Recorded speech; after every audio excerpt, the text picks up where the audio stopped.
A parched and forbidding wasteland to those who've journeyed through it over the years, the Western Mojave is a harsh, inhospitable land of sometimes stunning contrasts. A land of bone-chilling nights and griddle-hot days, of violent dust storms and mesmerizing sunsets. The primitive landscape is dominated by one truly remarkable feature. When she first gazed upon it early in this century, homesteader Jeanette Darr said of it, "I thought it was the jumping-off place of creation, that curiously flat wasteland called Dry Lake." Many years later, however, aviation pioneer General Albert Boyd would call it God's gift to the Air Force. First formed in the Pleistocene epoch, Rogers Dry Lake is one of nature's most unique creations.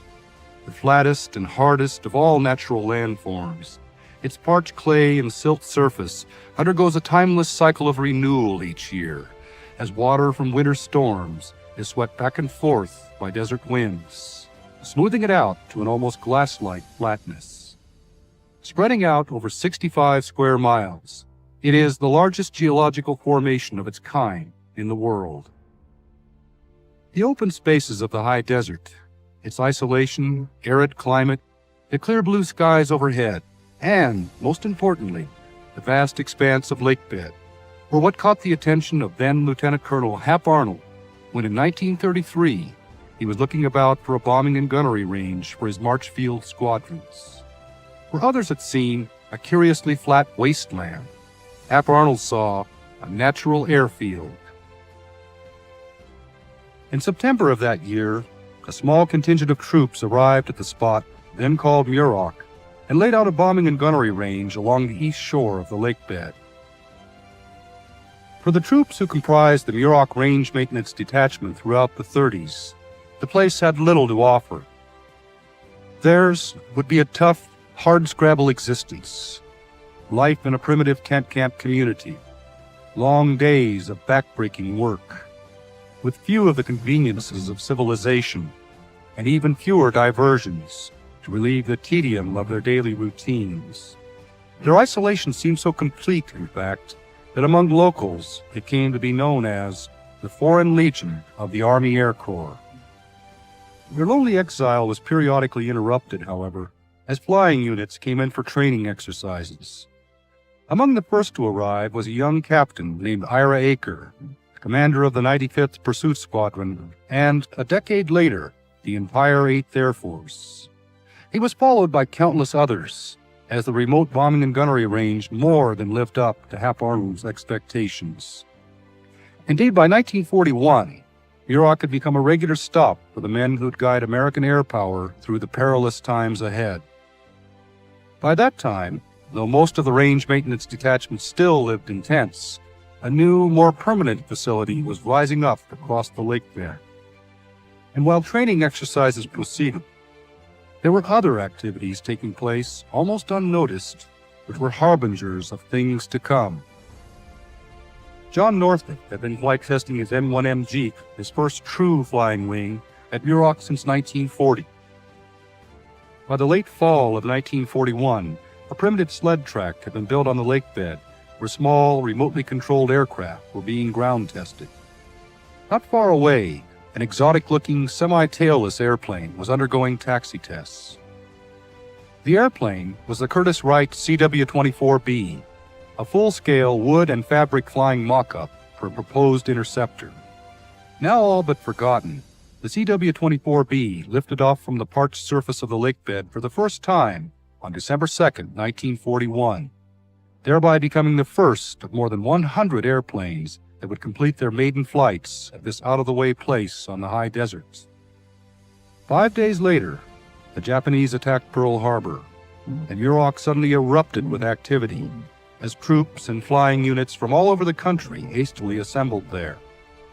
Barracks, hangars, mess halls, and other facilities, marvels of tar paper wire and wood, as one of the troops called them, went up almost overnight on what became known as South Base.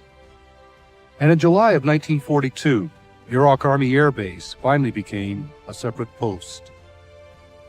Its primary mission was to provide final combat training for fighter and bomber crews, And throughout the war years, thousands of young men would pass through it just prior to overseas deployment. It was at Muroc in 1942, for example, that Lieutenant Colonel Curtis LeMay first assembled and trained his famed 305th Bomb Group, molding it into a legendary fighting unit which set new standards for effectiveness in the mighty 8th Air Force. And it was to Muroc late in the war that by then Major General LeMay would send the cream of his 21st Air Force for B-29 lead crew training as they prepared for the final assault on Japan. It was at Muroc these crews perfected their ability to navigate over vast distances and employ their bombing equipment with the kind of pinpoint accuracy which would have such a decisive impact on the outcome of the Pacific War.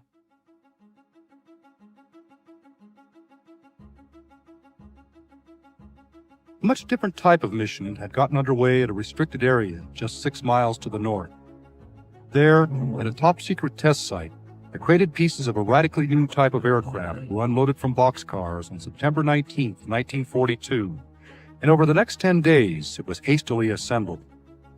The airplane was the Bell XP-59A era Comet, and on October 2nd, Bell test pilot Bob Stanley launched America into the jet age as he lifted off from the lakebed. Testing continued over the next 2 years, and though the P-59 disappointingly lacked the performance of the best prop-driven fighters of the day, it nevertheless represented a start, the first of a long series of airplanes that would make the high desert base synonymous with the turbojet revolution in America. Indeed, the availability of the enormous lakebed made it almost inevitable. The development of the turbojet engine introduced a host of new problems. The new power plants were woefully underpowered, and thus the new jets required exceptionally long takeoff rolls. More critically still, the temperamental engines flamed out, and if pilots couldn't recover from engine stalls, their only hope was close proximity to a spacious airfield where they could attempt dead-stick landings. With miles and miles of available runways extending in every direction, the lakebed offered the most spacious landing field in the world. Throughout the decades ahead, it would be a welcome haven for countless pilots in distress.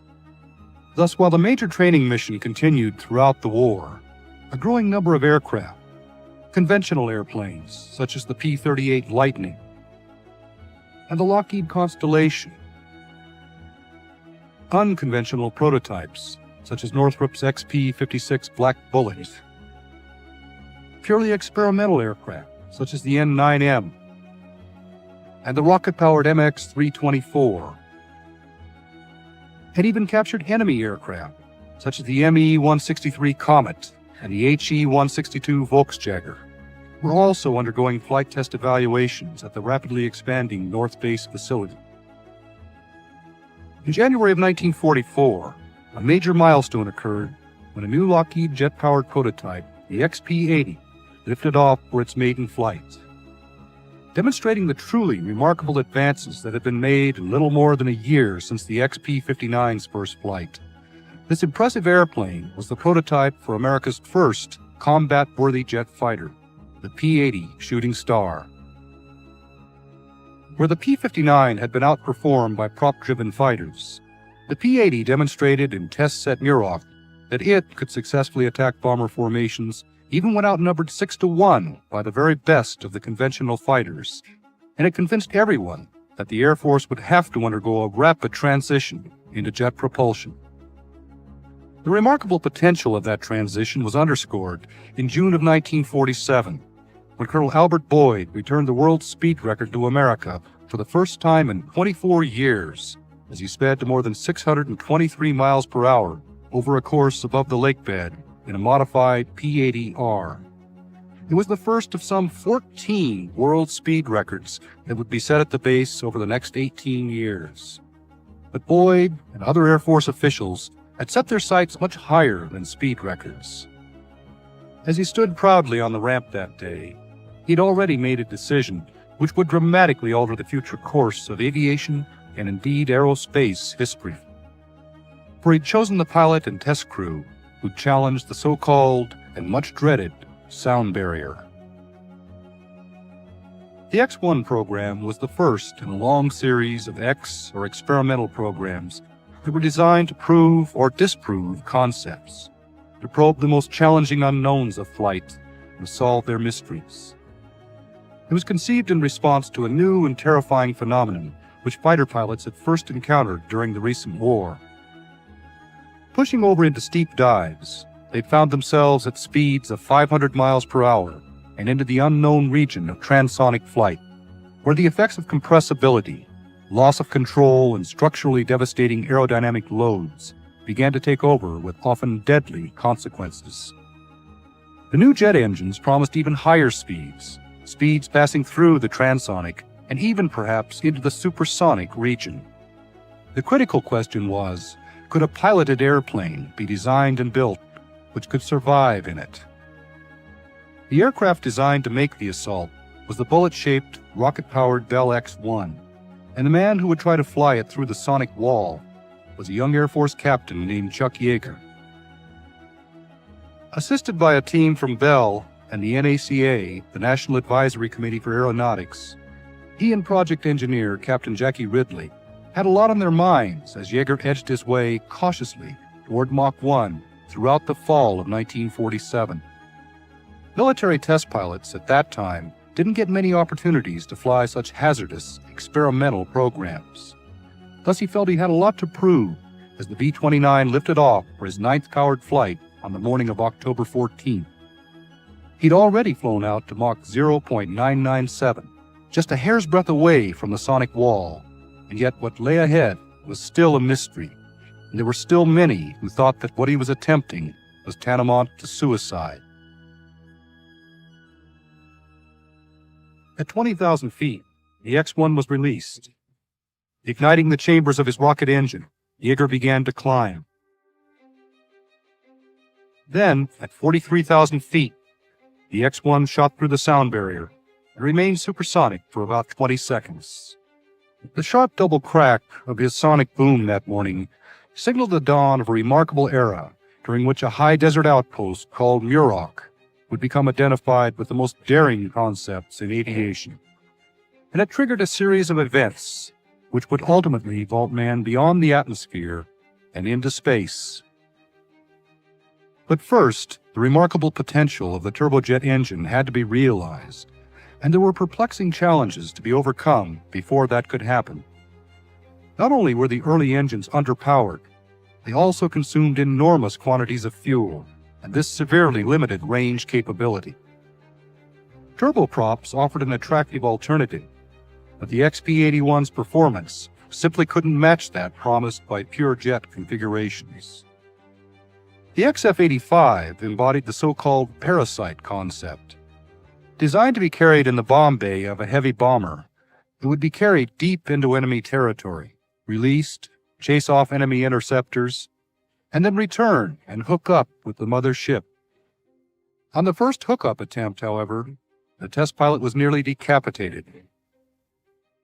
And though a successful hookup was ultimately accomplished, the idea wasn't really practical. Another solution was to build big fighters, which could carry vast quantities of fuel. But this was a self-defeating solution, producing increased weight and drag, which imposed unacceptable performance penalties. Thus, most of the long procession of fighter prototypes that were put through their paces at Muroc during the post-war years represented little more than transitional designs, as engine designers tried to build more powerful and fuel-efficient engines, and aircraft designers struggled to develop airframes that could optimize their potential. Most of the new prototypes were overweight, underpowered, and during a time of dramatic technological breakthroughs, already obsolete compared to new designs then coming off the drawing boards. The North American XF-86 was by far the most successful of these transitional designs. The first American jet to employ swept wings to delay the onset of compressibility and enhance high-speed maneuverability, it was already diving to supersonic speeds just 6 months after it first flew in October of 1947. And it went on to enjoy a better than 10-to-1 kill ratio against enemy fighters in hostile skies over Korea. Post-war bomber development ran into many of the same problems encountered by the fighter programs. Most of the new prototype bombers on the ramp at Muroc represented early attempts to blend the new turbojet technology with conventional aerodynamic designs. In fact, America's first jet bomber, the Douglas XB-43, resulted from a simple, straightforward modification of the piston-engined XB-42. Graceful and streamlined, the XB-46 was already considered obsolete when it arrived at Muroc at the end of its first flight in April of 1947. And the robust B-45, though it went into operational service, was, from the very outset, never intended to serve as anything more than an interim bomber. As with the fighters, first true advance came with the introduction of swept wings on Boeing's B-47. Capable of speeds in excess of 600 miles per hour, this airplane was developed into the thoroughbred of the Air Force's post-war bomber fleet. The most radical design by far, however, was Northrop's Mammoth Flying Wing. Originally designed with a complicated system of pusher props and designated the XB-35, it was ultimately reconfigured with jets and transformed into the majestic YB-49. The culmination of Northrop's attempts to build a pure flying wing, it represented a bold leap into the future, which those who saw it knifing its way through the skies over Muroc would never forget. One of its test pilots was a young Californian named Captain Glenn Edwards. Along with Major Dan Forbes, he was flying one of the prototypes in June of 1948 when it broke apart in the sky northwest of the base. All 5 crew members were lost. In December of 1949, Muroc Air Force Base was renamed in honor of the young test pilot. As the base entered the 50s, the tempo increased dramatically. A wide variety of new types and models of aircraft appeared on the flight line every year, as Edwards became known as the place where the rubber meets the ramp.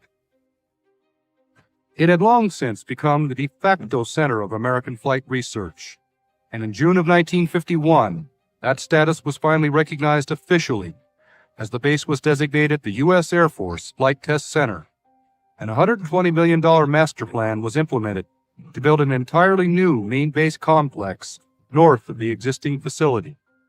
But the mission went far beyond flight testing. At the north end of the lakebed, tests were being run on a 2,000-foot deceleration track, where Colonel John Stapp and his team of aeromedical researchers were studying the human body's tolerance for G-forces and developing safety equipment that would save countless lives. Using himself as a test subject, Stapp ultimately proved that when properly restrained, the human body is amazingly resilient, as he went on to survive a 45G deceleration. The world's fastest railroad was in operation at the south end of the lakebed, likened to an outdoor wind tunnel because everything, airfoils and aerodynamic shapes to ejection systems and other aircraft components, could be tested in real-world conditions. The 10,000-foot high-speed sled track permitted speeds of more than 1,500 miles per hour. While the rocket sleds blistered across the flatlands below, another, much different enterprise was getting underway, high on a granite ridge overlooking the lakebed. At the Air Force's captive missile test site, the ground quaked to the massive roar of the rocket engines that would begin to launch America into the space age. Back in the 30s and 40s, men had come to Muroc to train for combat.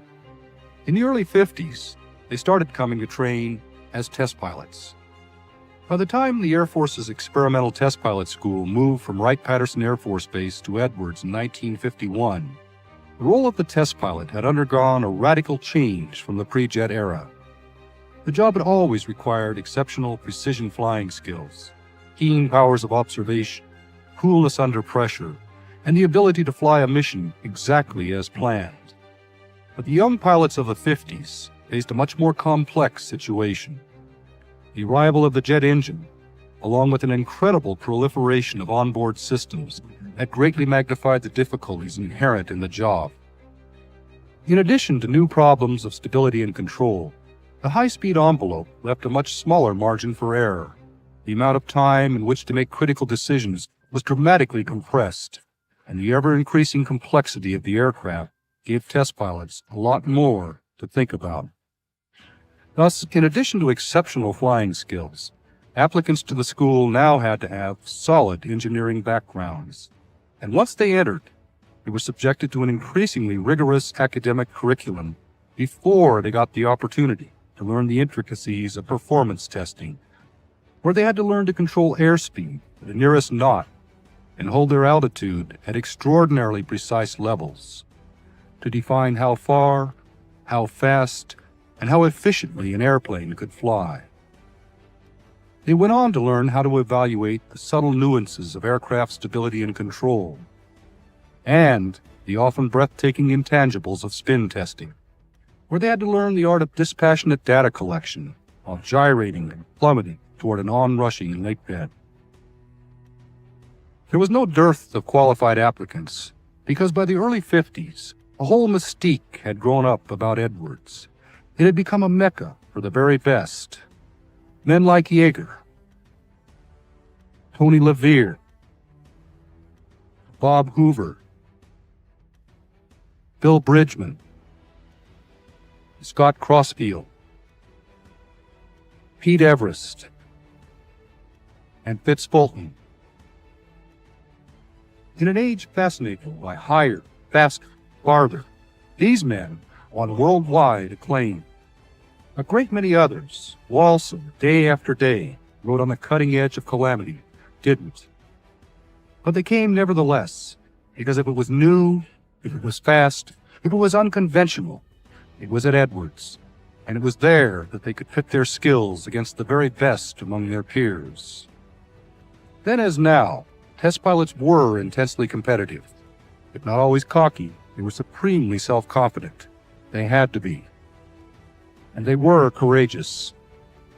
They were also disciplined and cautious, always methodically calculating the odds. They were not careless. They couldn't afford to be. There wasn't any margin for error in their business. Knowledge and careful preparation were survival tools. The popular image of the devil-may-care test pilot, raising hell all night and breaking records the next morning, was largely a fiction of tabloid journalism. As Chuck Yeager once so aptly put it, "You can't hoot with the owls all night and fly with the eagles all day. It just don't work that way." But competitive? Yes.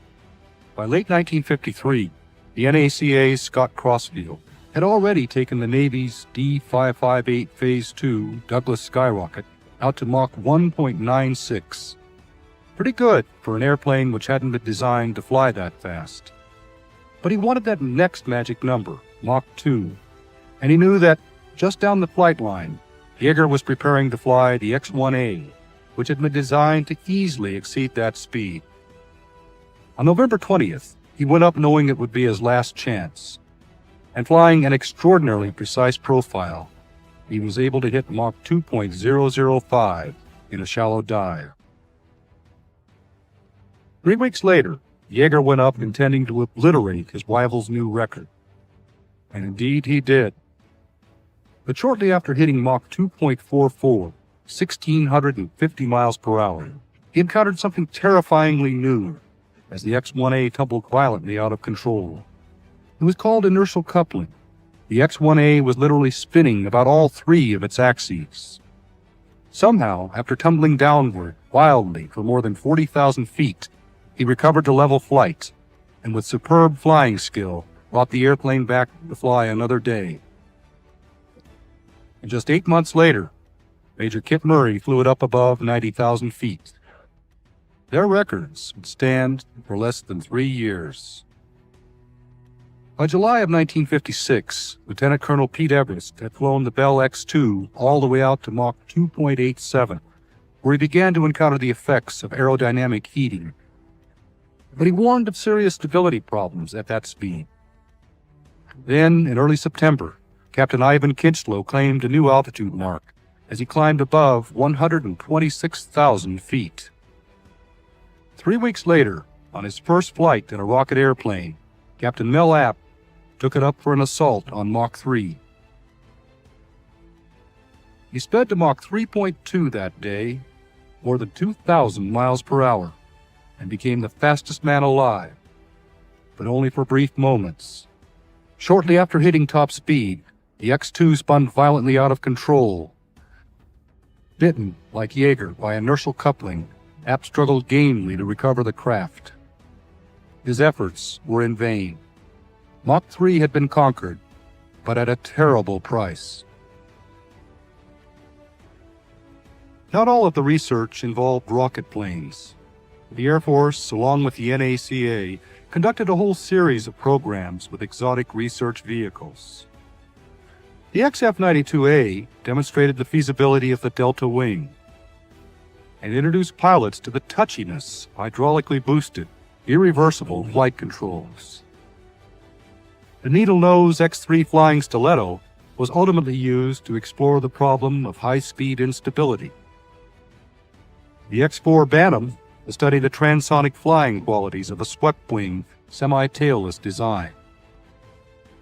The X-5 demonstrated the performance advantages to be gained by sweeping the wings forward and aft in flight, a concept that would later bear fruit in the design of several frontline combat aircraft. And the unmanned Mach 2 X-10 laid the foundation for remote control of a variety of high-performance air vehicles. Runway vulnerability had long been a major concern. Project Zelmo, for zero-length launch and matte landing, was one of the solutions posed to deal with it. The Zell part proved feasible. Strap a rocket booster on the belly of an F-84, ignite it, and 2.5 seconds later, you're safely airborne. But the Mal part proved just a little more difficult. Zelmo was not the answer. What was needed were true VTOL, or vertical takeoff and landing airplanes. Powered by counter-rotating props, the XF-V1 was supposed to take off or land vertically and transition to conventional flight. Though capable of in-flight transitions, it never achieved either a vertical takeoff or landing. But the jet-powered X-13 Vertijet successfully demonstrated both. And by proving that VTOL flight was possible on jet thrust alone, it opened up a whole new arena of flight. All of the esoteric data from the research programs was applied to the development of new operational designs, and the 50s finally saw the culmination of the turbojet revolution with the development of aircraft which embodied a mature blending of efficient turbojet propulsion and streamlined aerodynamic design. This was nowhere more evident than with the arrival of the famous Century series of truly supersonic fighters. The F-100 Super Sabre, the F-101 Voodoo, the 102 Delta Dagger, the Mach 2 F-104 Starfighter, F-105 Thunder Chief, later known more simply as the Thud, F-106 Delta Dart, hailed as the Ultimate Interceptor, and the F-107 Ultra Sabre, the only Century fighter not to go into operational service. These truly spectacular airplanes defined the basic speed and altitude envelopes for fighters for the rest of the century. And yet each of them also arrived at Edwards with critical flaws, which required years of patient effort to eliminate. But of course, that's always been the purpose of flight testing. High-performance fighters were only part of the story. Test pilots and engineers refined the capabilities of everything, from a new turboprop heavy freighter, the C-133, to the extremely agile and versatile C-130, a classic design which would become the model for tactical transports. And the first jet-powered tanker, KC-135, which would remain in service until well into the next century, as well as a new, truly intercontinental strategic bomber, the YB-52, which would provide the safety net of nuclear deterrence for more than a generation. And by the end of the decade, the sleek B-58 Hustler, the Delta Wing bomber, which would establish some speed and time to climb records which still have yet to be broken.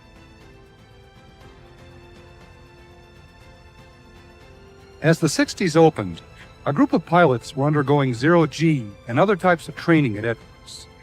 They'd go on to win celebrity status as the Mercury astronauts.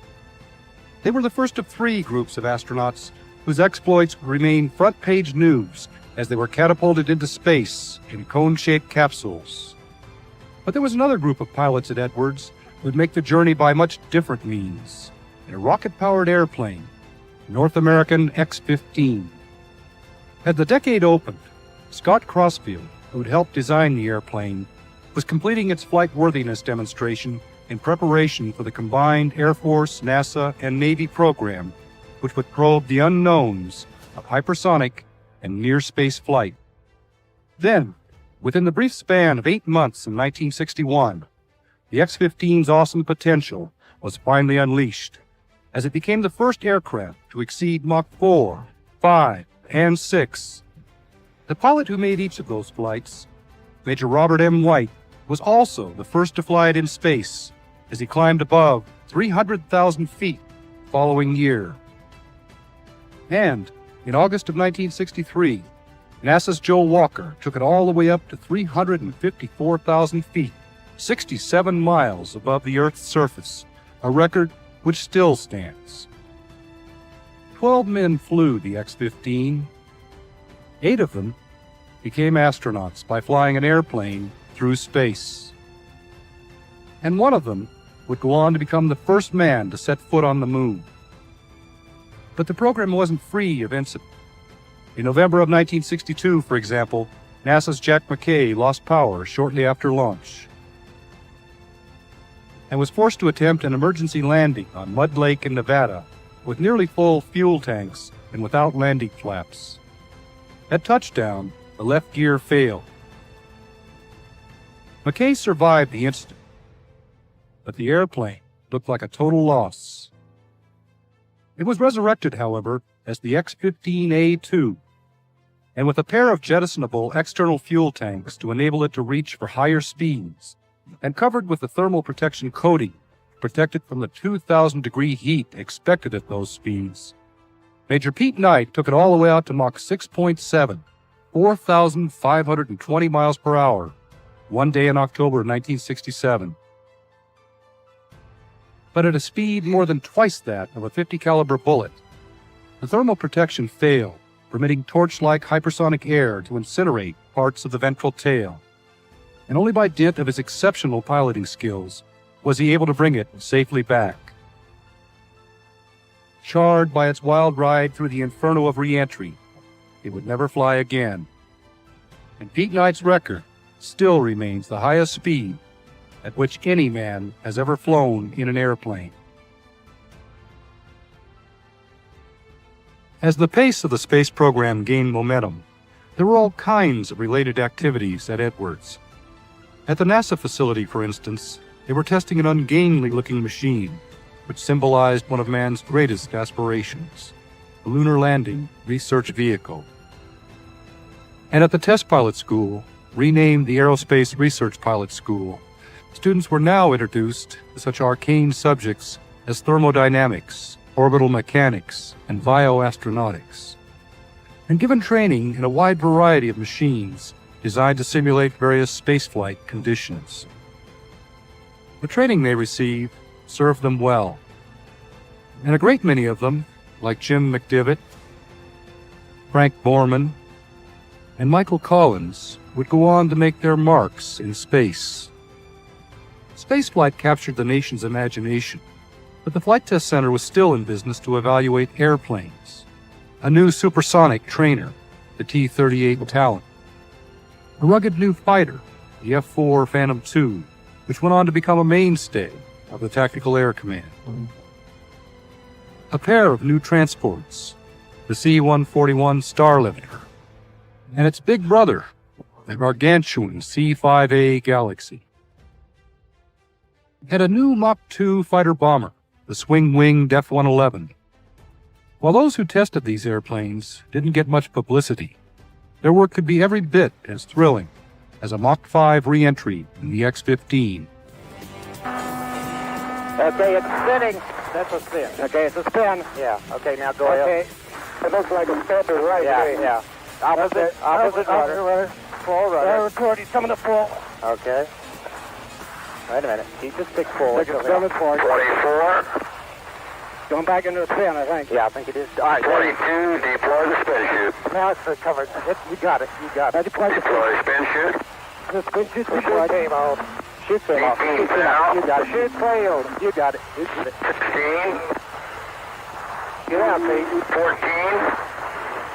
Eject.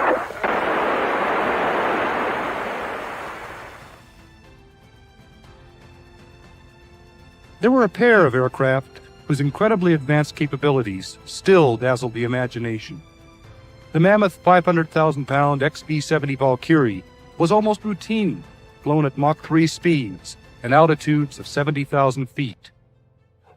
More impressive still was the mysterious YF-12 Blackbird. Predecessor of the legendary SR-71, this remarkable airplane was able to cruise for extended periods at speeds in excess of Mach 3 and at altitudes somewhere above 80,000 feet. On a single day at Edwards in May of 1965, it set no less than 9 world speed and altitude records without in any way taxing its full potential. While some pilots cruised along at better than 2,000 miles per hour, others explored the concept of laminar flow control, the elimination of drag-inducing boundary layer turbulence over the wings of the X-21A. And still others continued to study VTOL flight. The experimental X-18 tilt-wing aircraft spawned the much more ambitious XC-142. Pilots could transition its entire wing and engine assembly to the vertical for takeoff, and then to the horizontal for conventional flight. Though a feasible concept, the future still seemed to lie with jet thrust, and the XB-5 employed that thrust to drive counter-rotating fans within its wings to create vertical lift. More radical still, the XB-6A Kestrel relied upon vector thrust, provided by its powerful turbofan engine and channeled through rotating nozzles. The technology so ably demonstrated by this experimental airplane would be applied directly to the design of the successful Harrier and AV-8 combat aircraft of today. It was called the Flying Bathtub. Fabricated from steel tubing and plywood, the M2F-1 was the first in a series of curious-looking, wingless craft that descended to landings on Rogers Dry Lake from the mid-60s through the early 70s. They were called lifting bodies, and subsequent designs, such as the M2F2, HL-10, X-24A, and X-24B, were all metal and rocket-powered. They were used to determine whether or not, through the use of energy management techniques, these low lift-to-drag shapes could make precision landings after high-speed, unpowered, gliding descents from high altitudes. The descents in these craft, NASA's Milt Thompson noted, were so rapid that the lakebed rushes up towards you like a straight arm from a fullback. Nevertheless, they demonstrated that they could indeed make precision landings, even on concrete runways, with remarkable touchdown accuracies. And in doing so, they made a signal contribution to the American space effort because they validated the approach and landing techniques that would later be employed by the first true spaceships, the Space Shuttle. Edwards witnessed the beginning of a new revolution during the 70s, whereas in the past, the emphasis had been on making airplanes fly faster and higher. Now it was on making them fly more efficiently. A wide array of new aerodynamic concepts and sophisticated systems based on high-speed computers made this possible. In the early 70s, NASA modified an F-8 Crusader to explore a new aerodynamic concept, the supercritical wing. Flattened on top and tapering downward at the trailing edge, the thin wing promised enormous performance advantages, permitting jetliners to increase their speeds while burning less fuel. The success of this program gave rise to the NASA Air Force F-111 Transonic aircraft program, in which the concept was explored for possible military applications. The advent of compact, high-speed digital computers enabled NASA to explore the potential of fly-by-wire flight controls on another modified F-8. In addition to their speed and light weight, constantly active controls combined with electronic sensors could provide artificial stability, and thus relieve designers of the burden of having to build inherently stable aircraft, and focus instead on peak performance and agility. The Air Force went on to pursue the logic of the electronics revolution with the Digitac A-7 aircraft, which provided the pilot with selectable control modes, each of them tailored to optimize the craft's tracking and handling qualities for a specific weapons delivery task, such as bombing, or air-to-air, or air-to-ground gunnery. The advantages conferred by these and other new technologies were quickly applied to new operational designs. The YF-16 Fighting Falcon, for example, was the first to employ digital fly-by-wire, which permitted it to be inherently unstable and thus far more responsive and agile than any other fighter of its generation. It also permitted the F-16 to be used as a testbed to investigate newer control-configured concepts, which could be applied to future generation fighter designs. While the YF-16 had bested the twin-engine YF-17 in the Air Force's competition for a lightweight fighter, the YF-17, impressive in its own right, would ultimately be developed into the Navy's very successful FA-18 Hornet. Dramatic breakthroughs in metallurgy and propulsion technology permitted the new F-15 Eagle to be configured with engines whose thrust, for the first time, exceeded the aircraft's weight. The first Air Force fighter designed specifically for the air superiority role since the legendary F-86, its unparalleled performance, combined with its vast array of sophisticated radar and fire control systems, provided it with an unparalleled combat capability. It had also been years since the Air Force had dedicated an aircraft solely to close air support. That gap was filled in the early 70s when the YA-9 flew head-to-head against the YA-10 in a competition ultimately won by the A-10. Literally built around a 30mm cannon, the Thunderbolt II was developed into a combat system capable of delivering awesomely destructive firepower. While test pilots at Edwards evaluated the capabilities of a new advanced tanker cargo aircraft, the wide-body KC-10 Extender, flight researchers were also investigating the future of air transport with the YC-14 and 15. A pair of short takeoff and landing technology demonstrators embodying the latest concepts in aerodynamics, propulsion, and flight controls, which would be applied directly to the next generation of cargo aircraft. For the first time in more than 2 decades, the combat potential of a new intercontinental strategic bomber was also evaluated. The B-1A was designed to contend with the revolution in air defense technologies which had taken place since the late 50s. Instead of speed and altitude, elusiveness was now the key to the penetration of enemy airspace. And the terrain-hugging B-1 was designed to evade enemy radar by flying fast and low. Many said, however, that the day of the manned bomber was past, and in the late 70s, it was canceled. But to paraphrase Mark Twain, all reports of the demise of the manned bomber and the B-1 were quite premature. For the interim, an old warhorse, the venerable B-52, was updated with new avionics, tested as a standoff launch platform for sophisticated air-launched cruise missiles capable of navigating on their own over hundreds of miles of terrain, hitting a target on the center's Utah Test and Training Range with pinpoint accuracy. It would never fly in space, or even exceed the speed of sound, but the shuttle Enterprise set the stage for sister ships that would. Launched from atop a 747 jumbo jet, it would make a critical series of unpowered approach and landing tests at Edwards during 1977 that paved the way for man's first gliding descents from outer space. And indeed, just 4 years later, in April of 1981, Edwards once again became the scene of high drama as the Space Shuttle Columbia's wheels touched down on Rogers Dry Lake after it had passed through a fiery re-entry at more than 17,000 miles per hour halfway around the globe. The shuttles marked the dawn of a new era in space exploration, the era of reusable space vehicles, true spaceships, and it seemed only fitting that Edwards, where so much aerospace history had been made, where so much of the work that had made the shuttle possible had been accomplished, that Edwards should be the site of its milestone flights. While shuttle operations proceeded, flight researchers at Edwards continued to advance knowledge in the aeronautical realm throughout the 1980s, as they studied the characteristics of unique aircraft, such as NASA's scissor-winged AD-1, which was tested to explore the possible performance advantages to be gained by pivoting an airplane's entire wing while in flight.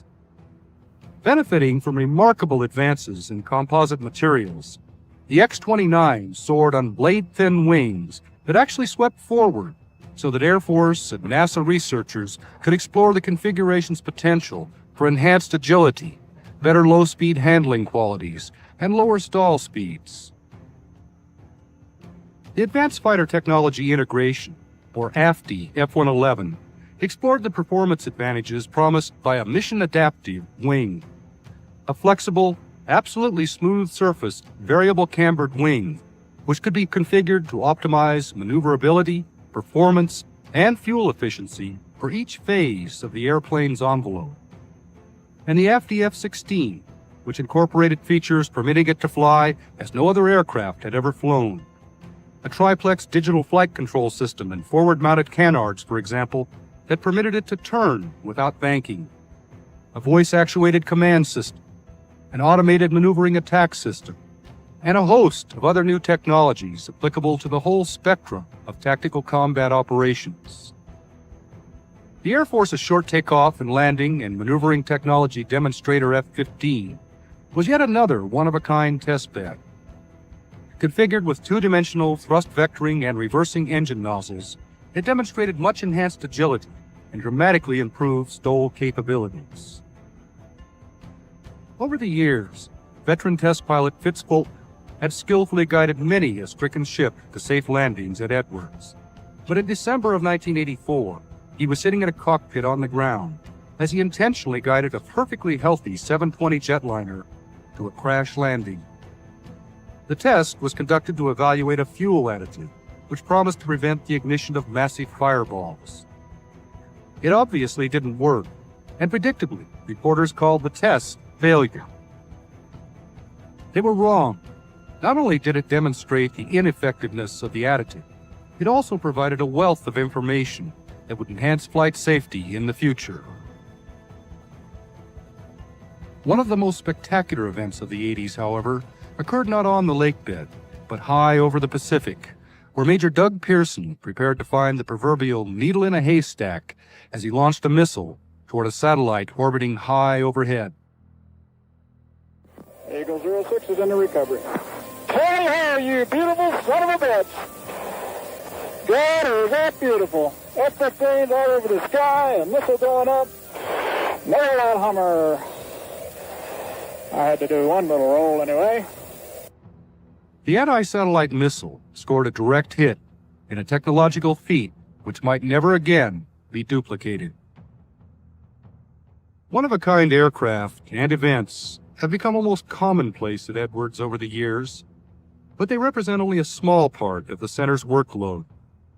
The primary job has always been to ensure that, if the need arises, American aircrews will go into combat with the most effective and reliable operational aircraft in the world. And it continued to meet this challenge as the capabilities of existing systems were refined and expanded, and as dynamic new capabilities, such as the Lantern system, were added.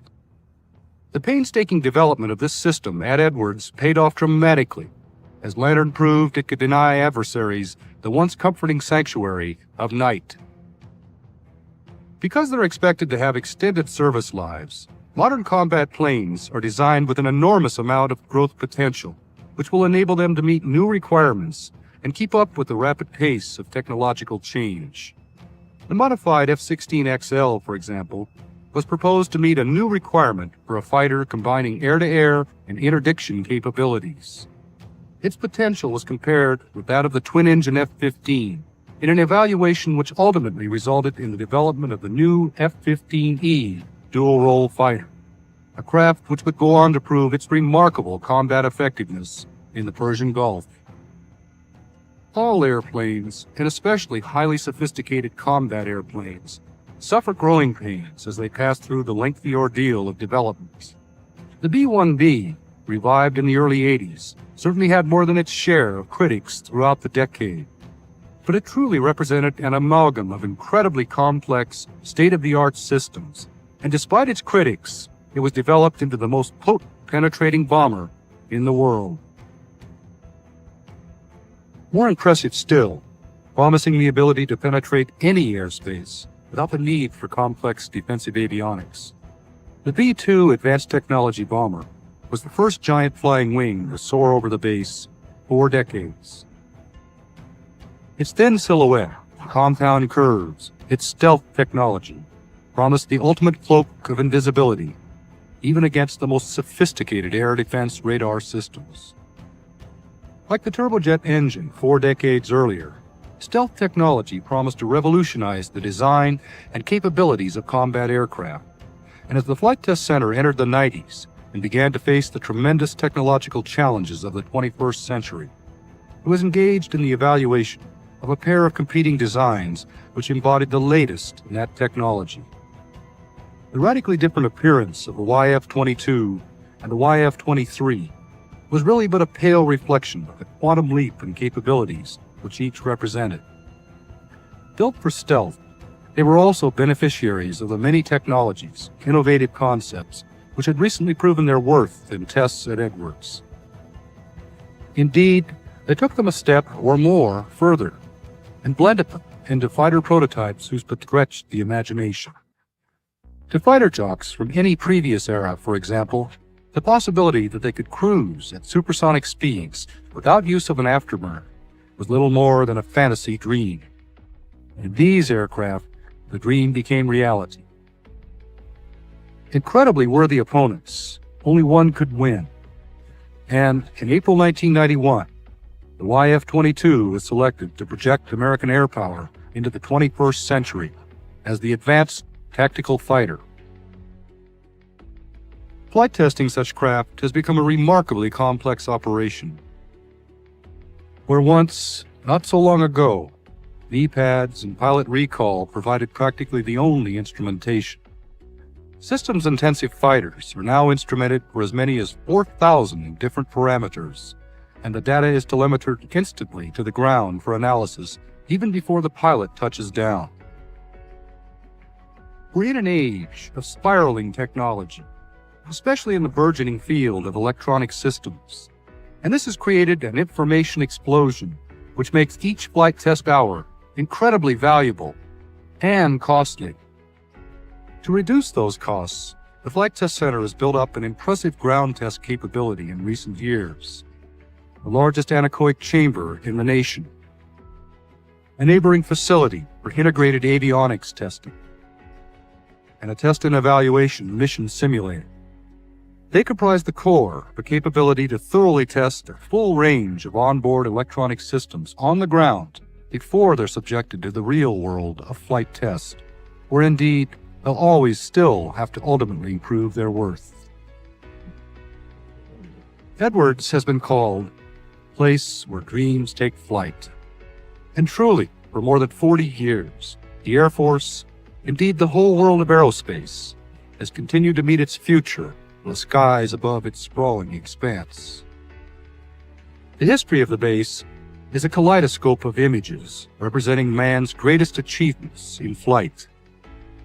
There's a special feeling that one gets there, an awareness of continuity. The lakebed remains a welcome haven for pilots in distress.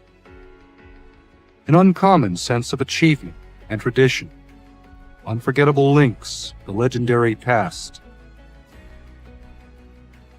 and an overpowering feeling of expectation, of a limitless future, and almost an article of faith, the belief that if it can happen, it will probably happen here. The story of Edwards, then, is a fabric woven of change and continuity, and so well symbolized in the Flight Test Center's logo.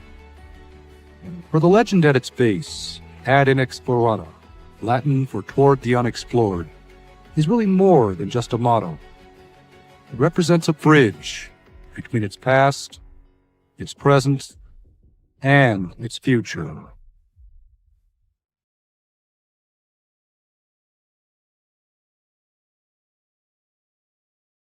The X-15, designed to be purely and simply a research vehicle to provide aerodynamic, flight dynamic, and structural response data for use in the development of future manned hypersonic vehicles such as the Space Shuttle.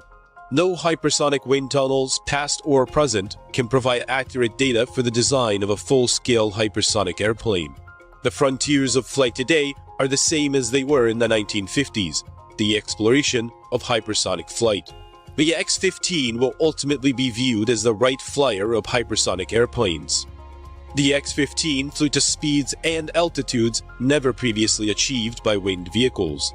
On the crisp, clear morning of November 9, 1961, a prospector working any of the many small mining claims in the bleak country around Mud Lake would have noticed the telltale broad white contrail signaling the approach of a strange formation of aircraft.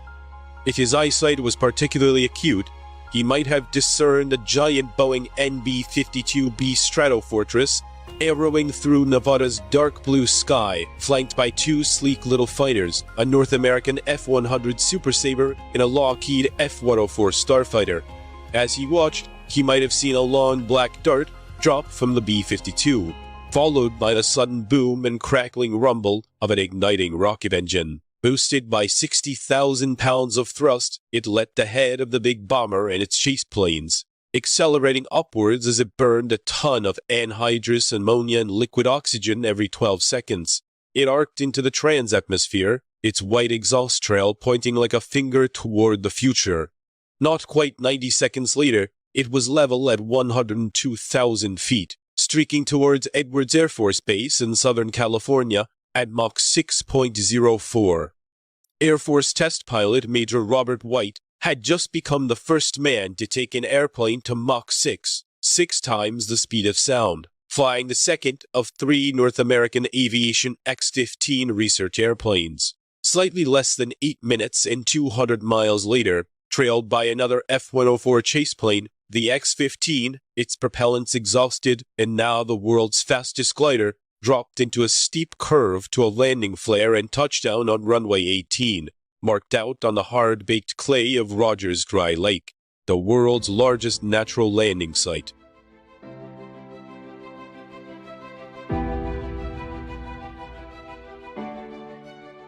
The X-15 program was a natural outgrowth of progression of aviation since the time of the Wrights. The biplane had given way to the streamlined monoplane, and by the late 1930s, the first experimental jet engines had appeared, promising an era of high-speed flight. But as an airplane flew closer to the speed of sound, it encountered compressibility, the bunching up of air around it as it neared Mach 1, causing high drag, buffeting, changes in structural loads, and even loss of control and in-flight breakups. For more than a decade, until Chuck Yeager flew the first Bell XS-1, later X-1, to Mach 1.06 in October of 1947, it seemed that the speed of sound might indeed be a barrier to the future flight. Afterward, aviation accelerated rapidly into the supersonic era.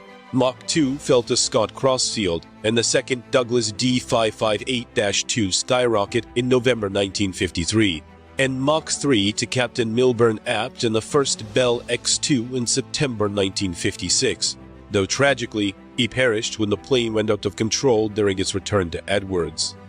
By the time of Apt's death, the X-15 program was well underway. Its designers faced formidable challenges. Bell had built advanced variants of the X-1 that could excel at Mach 2 and 90,000 feet, and the swept-wing X-2 could climb above 125,000 feet. Both hinted at control challenges the X-15 would face. In 1956, when test pilot Captain Ivan C. Kinch coasted to above 126,000 feet, his X-2 was like an artillery shell following a ballistic parabola. Near the top of its climb, as the plane decelerated after its rocket engine ran out of propellant, its ailerons, elevators, and rudder were useless due to the very low dynamic pressure encountered as it passed through the upper atmosphere. The X-2 began a slow left roll, arced over the top of its ballistic parabola, and, As its speed and consequently dynamic pressure increased in the lower atmosphere, its flight controls regained their effectiveness, and Kinchlow was able to guide it back to a safe landing on Edwards Broad lakebed. Clearly, flying above 100,000 feet, future rocket planes would require reaction controls, small jet thrusters such as those employed on the first manned spacecraft, in addition to conventional aerodynamic control surfaces.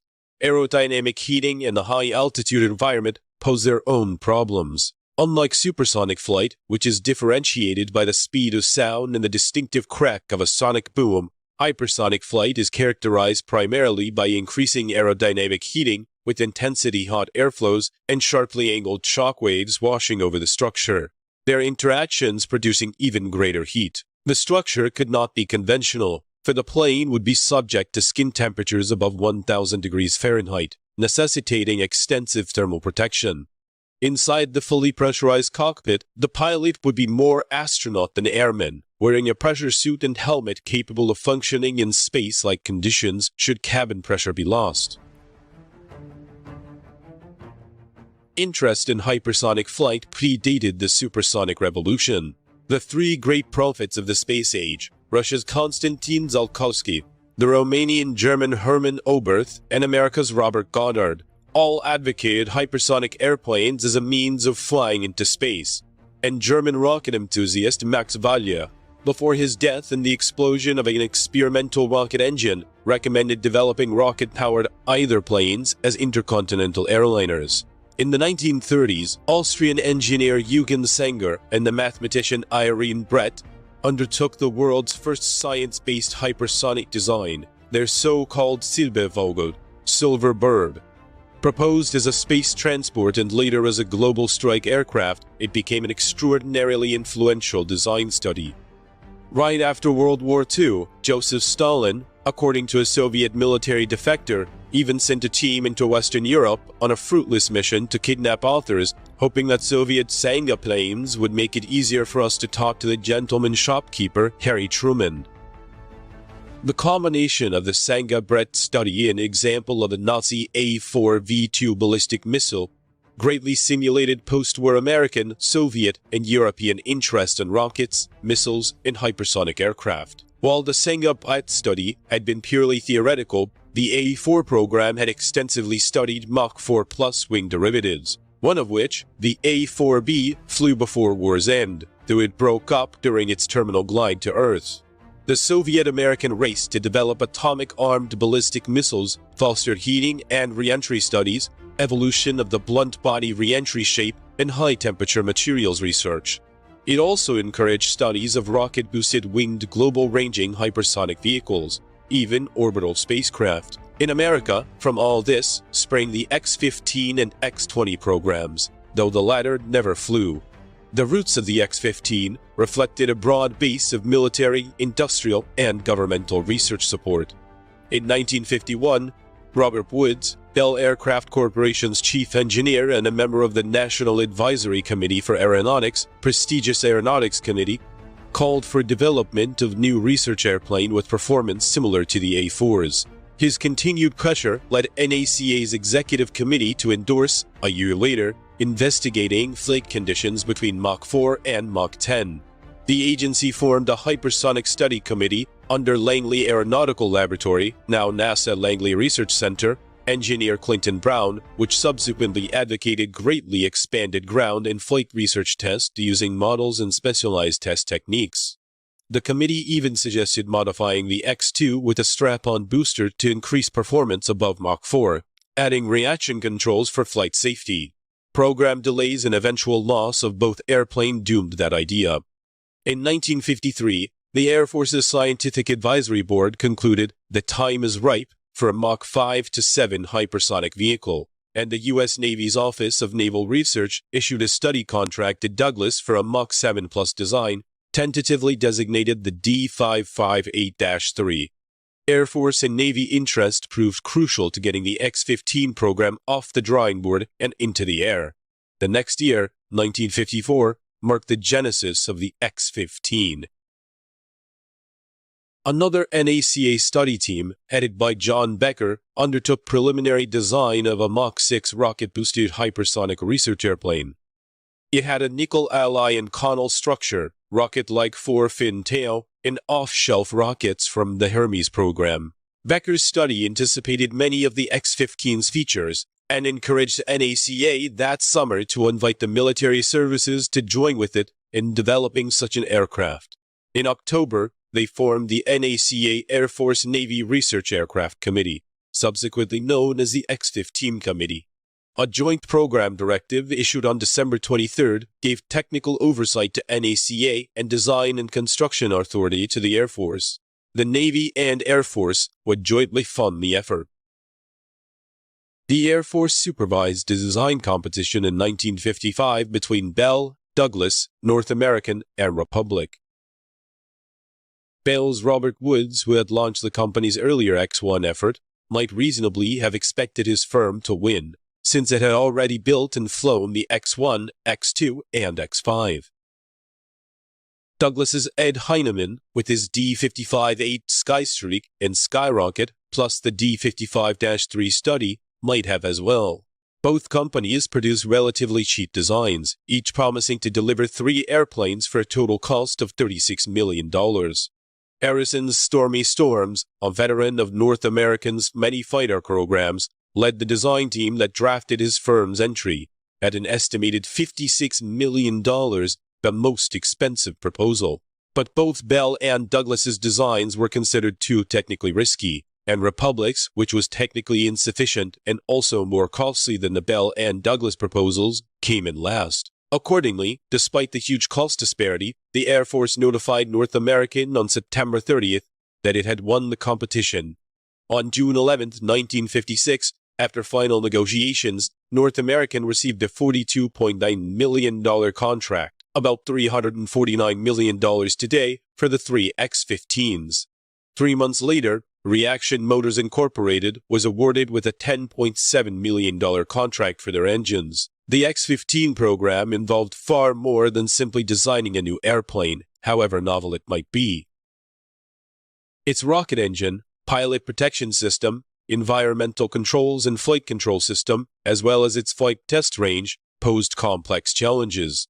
The X-15's XLR-99 engine, more than 3 times as powerful as the X-2s and 8 times as powerful as the X-1s, proved particularly risky. Developed by New Jersey-based Reaction Motors, the XLR-99 was based on the earlier XLR-30, used in the Navy's Viking high-altitude rocket program. Any hopes that the Viking experience would help with its design proved illusory.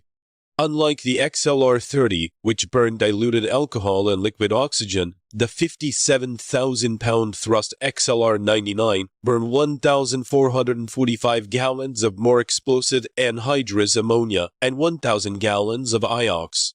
More significant, however, Tycol had to man-rate the engine, i.e., make it safe enough for operation in a piloted airplane, capable of repeated use, and both throttleable and restartable in flight.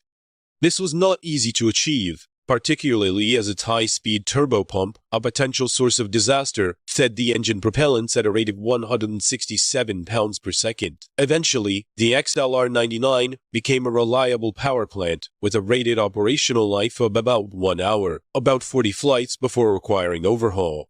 Such reliability came at a price for a far longer than anticipated development period, compelling North American to complete the first 2 X-15s with older XLR-11 engines for their proving flights.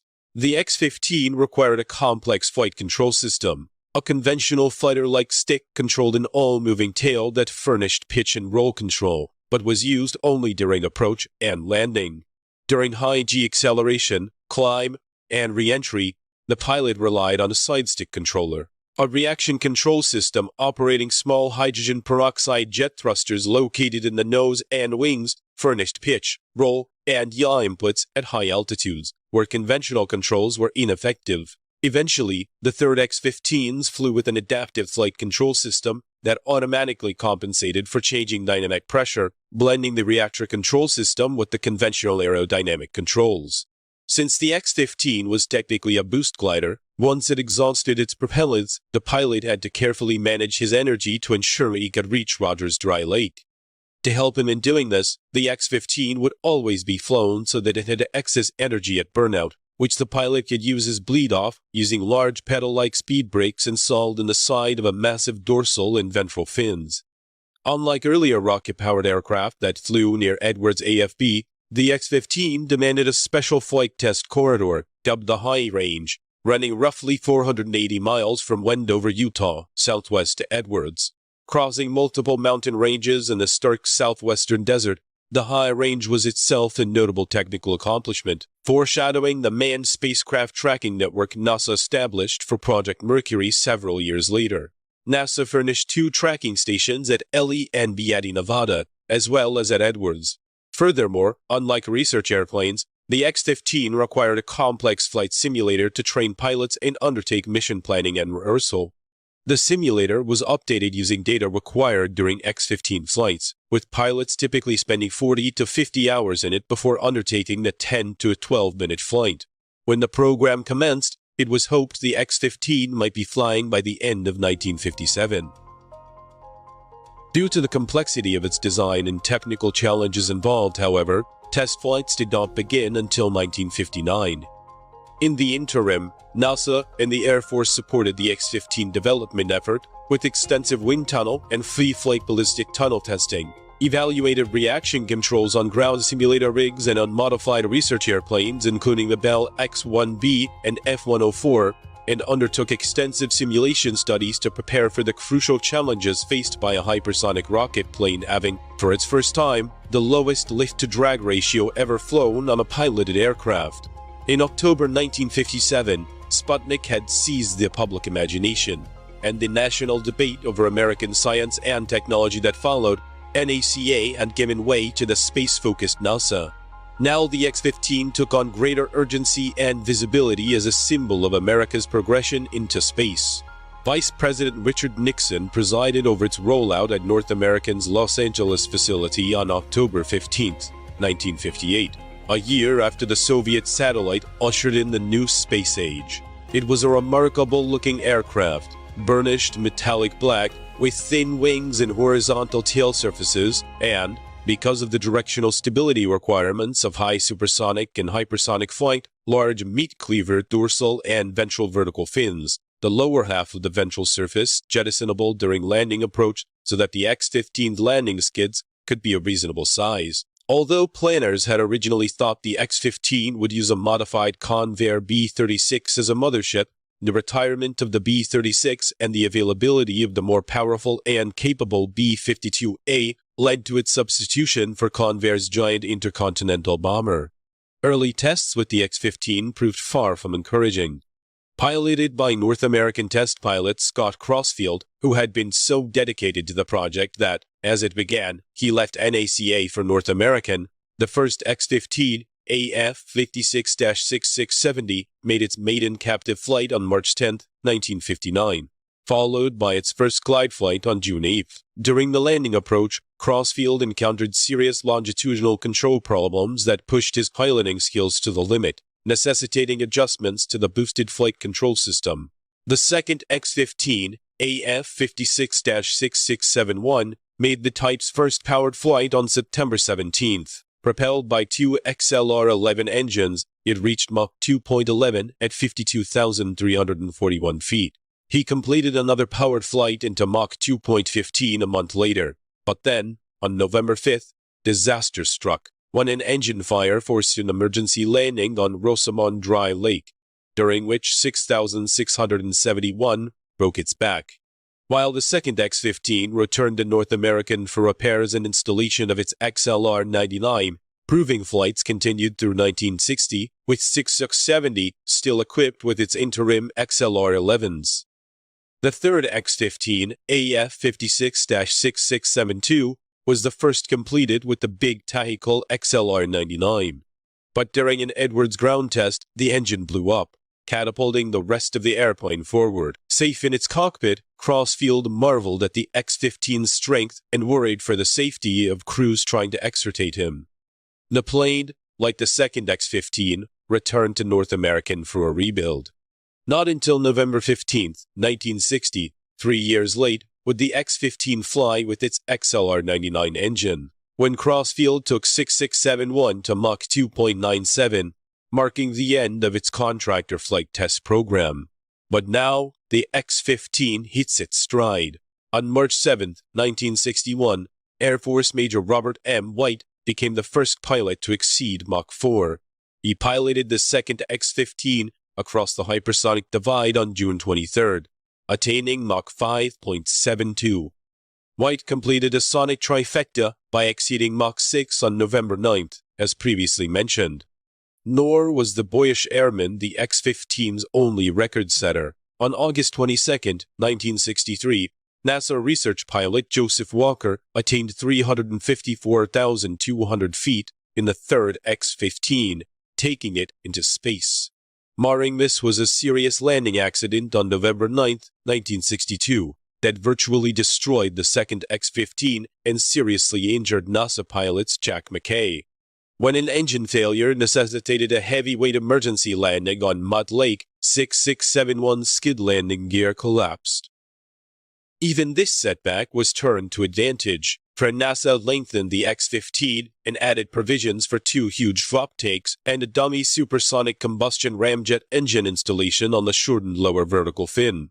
Eventually, on October 3, 1967, Major William J. Pete Knight reached Mach 6.7 flying this aircraft, designated the X-15A2. During the flight, unanticipated heating led to multiple structural failures, causing the scramjet module to separate from the aircraft and damaging the fuel jettison system.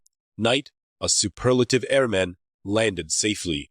Sadly, shortly after Knight's remarkable flight, the fastest by a piloted airplane, the 20th century, Air Force test pilot Major Michael Adams, was killed in the third X-15. On November 15, 1967, during a high-altitude flight, it entered a Mach 5 plus spin, and it broke well above Mach 4 during an inverted dive into the lower atmosphere. The accident stemmed from a fatal combustion of instrumentation and control systems failures, plus human factors. Less than a year later, on October 24, 1968, the X-15 completed its last flight, its 199th, flown by NASA pilot William Dana. NASA attempted a 200th flight on December 20th, but Edward was untypically swathed in snow. Planners took it as an omen and simply retired the craft.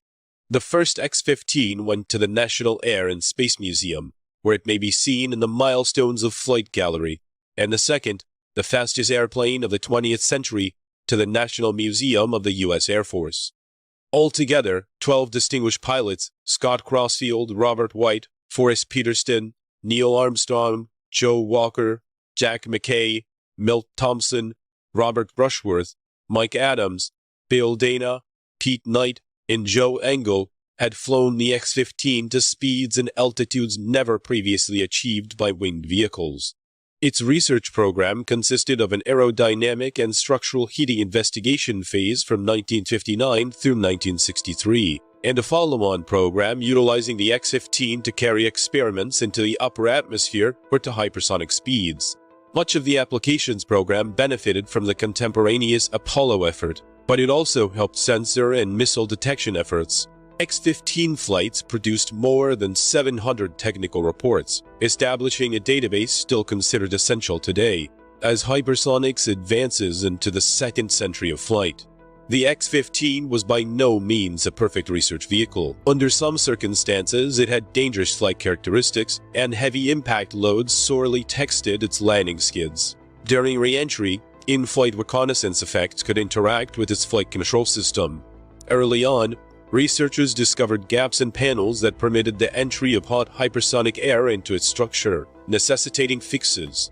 Cockpit outer window panels shattered from heat-distorted panel frame structural loads, forcing redesign, and its nose landing gear twice extended in flight due to thermal stress. There were several landing incidents and accidents, one major ground explosion, and, of course, the sad loss of the third X-15 with Mike Adams. But overall, as a product of the pre-computer design era and without the benefit of modern tools such as computational fluid dynamics and computer-aided design and manufacturing, the X-15 constituted a remarkable achievement and an astonishing productive research program bridging the age of flight and the age of space. Fittingly, two of its most distinguished pilots went on to greater fame in the U.S. space program. Neil Armstrong became the first man to walk on the moon, and Joe Engle became one of NASA's first space shuttle mission commanders. Today, Air Force and NASA researchers pursue Mach 6 hypersonic flight with the air-breathing Boeing Pratt & Whitney Rocketdyne X-51A Waverider scramjet research vehicle. Tellingly, its designation, X-51, was deliberately chosen and reserved to echo the X-15 and remind researchers of the remarkable aircraft that, a half a century ago, did so much to make hypersonic flight a reality.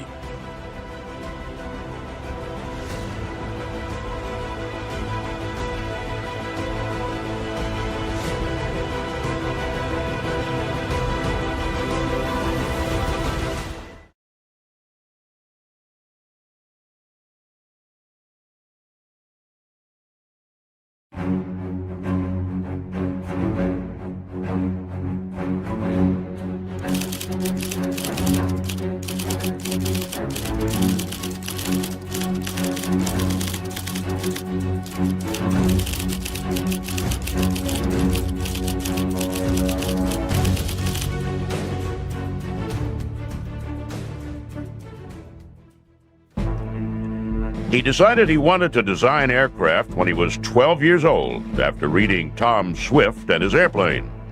He designed his first plane before he'd ever seen one in person.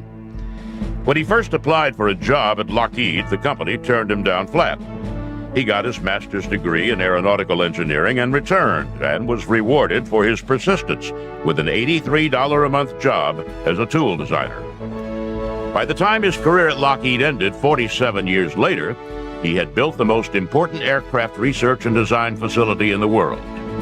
There, in Lockheed's legendary Skunk Works, he and the team he led revolutionized aviation.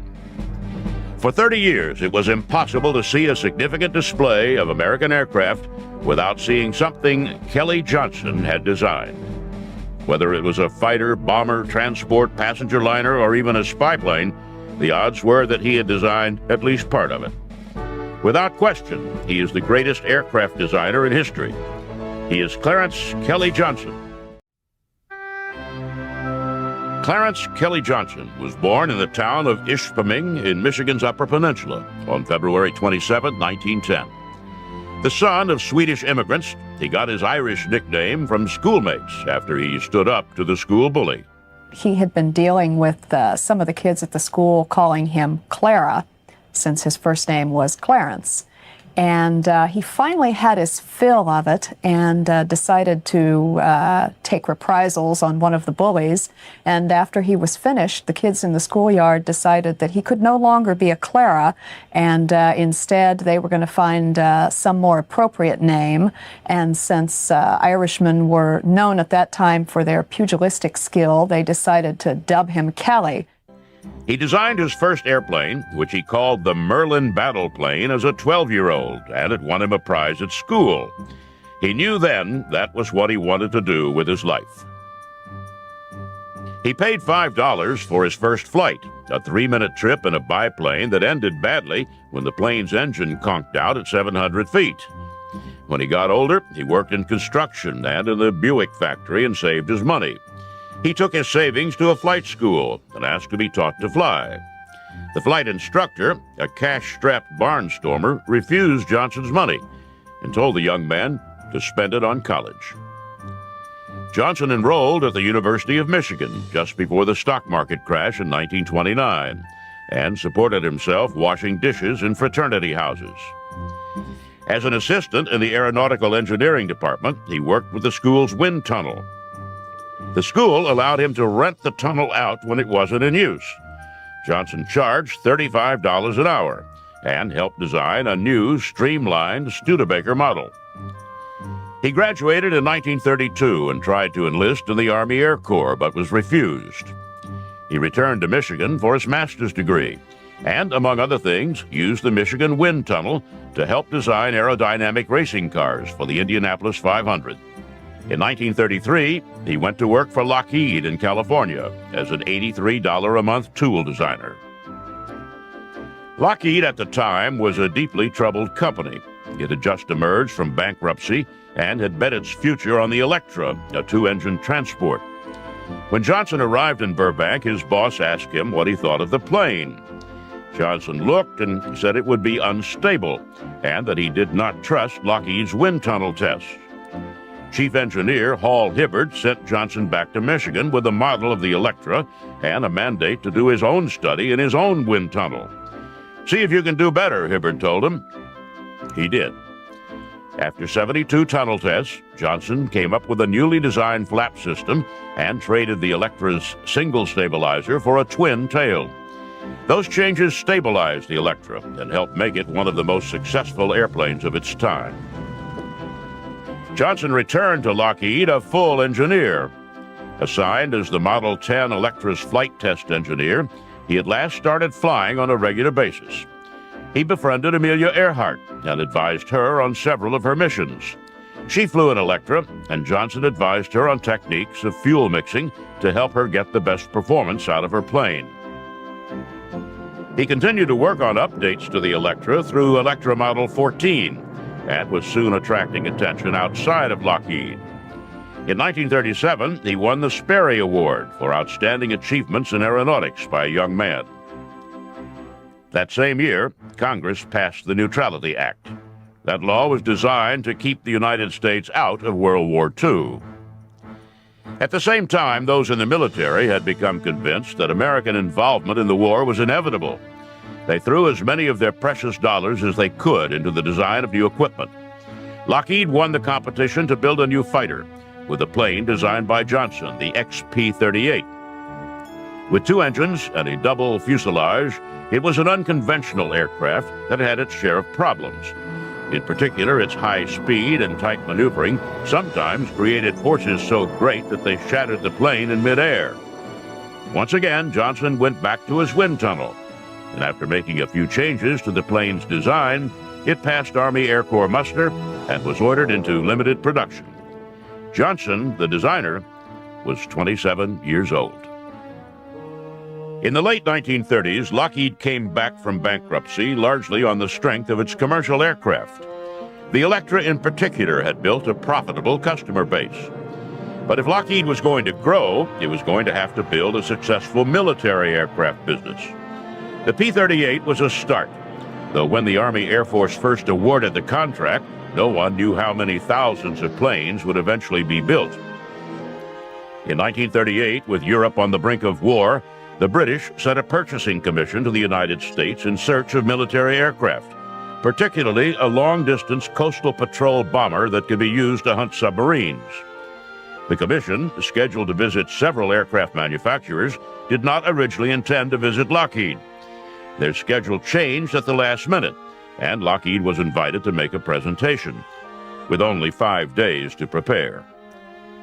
During the 5 days of preparation for the Brits, Johnson showed what he was destined to become famous for: the ability to make something entirely new out of existing components, and to manage a project to completion with a ruthless eye to the deadline. He himself lived by the credo, be quick, be quiet, be on time.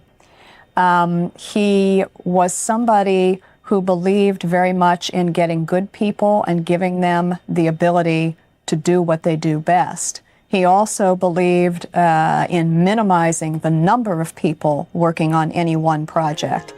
In only 5 days, Johnson and his crew not only redesigned the Electra to fit the needs of the Royal Air Force, they also built from scratch a full-scale wooden model of the plane, a civilian transport converted into a medium bomber.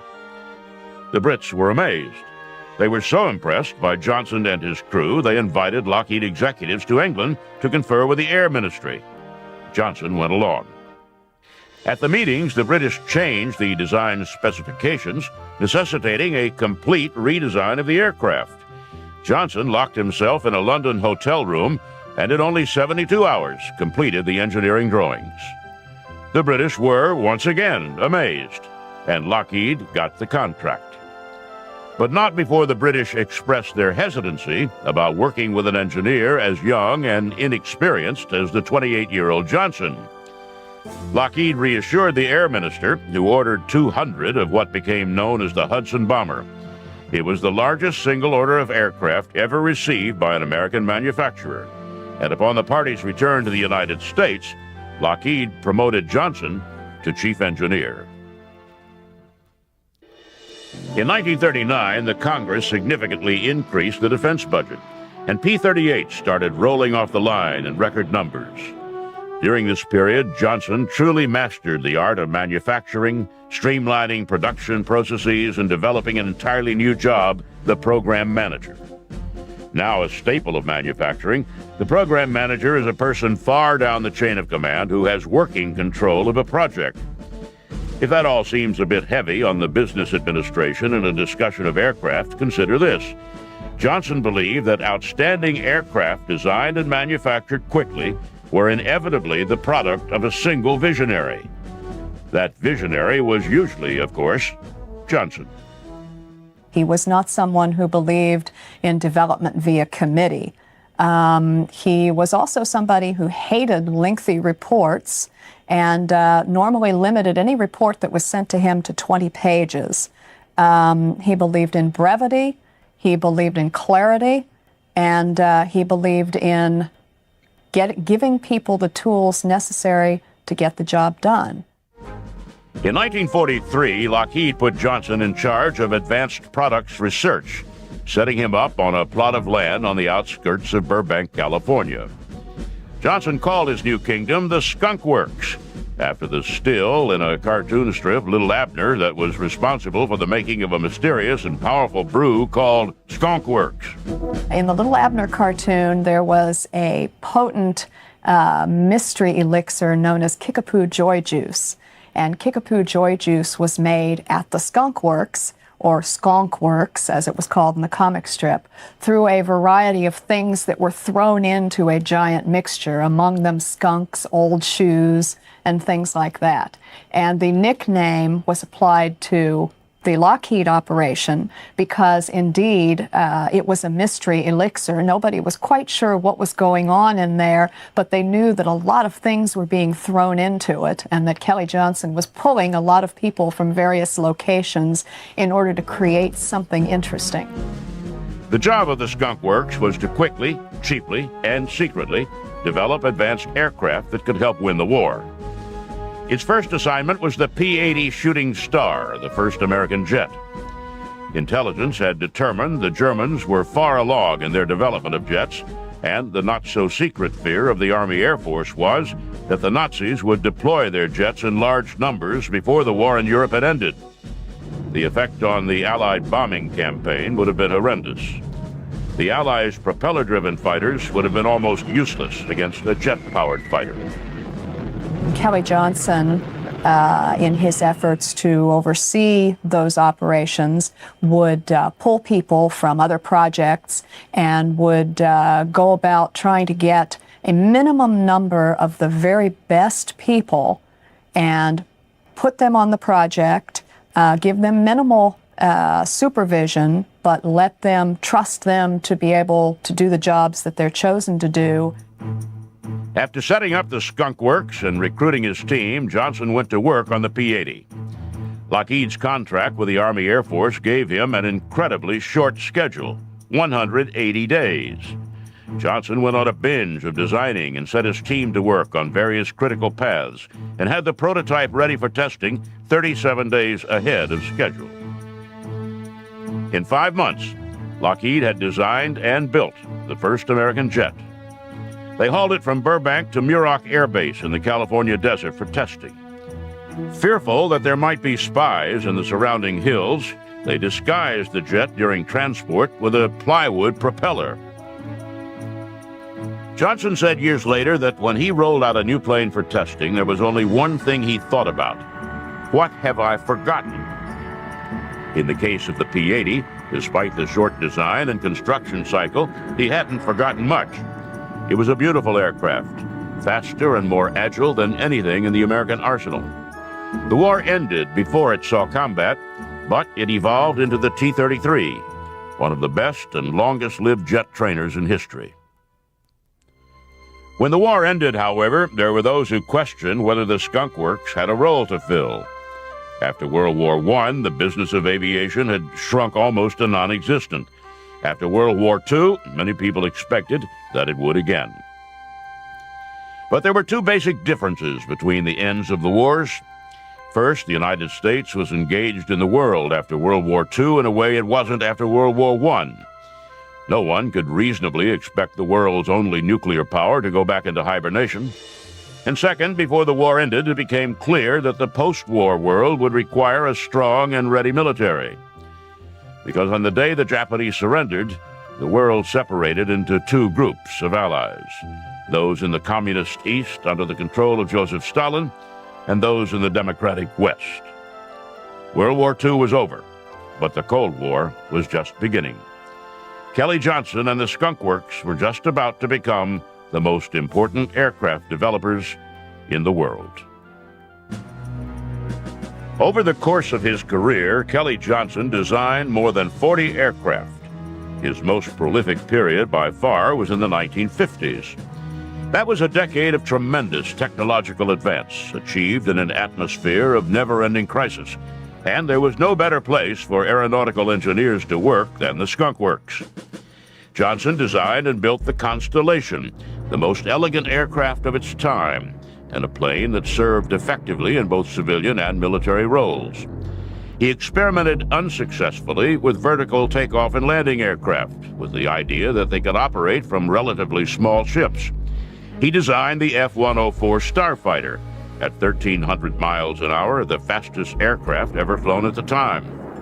It was a sometimes fussy plane to fly, and at more than Mach 2, there wasn't a lot of room for error. It was adapted around the world to a number of difficult tasks, including carrying nuclear weapons. Johnson didn't approve of all the modifications others were making to his plane, but could do little about them. As the Cold War heated up, it became clear that the United States needed a way to peer deep into Russian territory.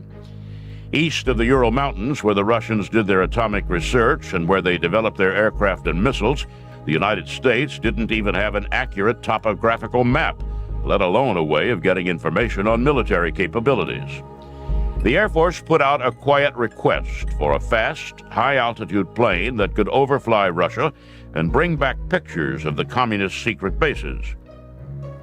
Johnson at first toyed with modifying the F-104, but it lacked the range and would be too difficult to fly on long missions.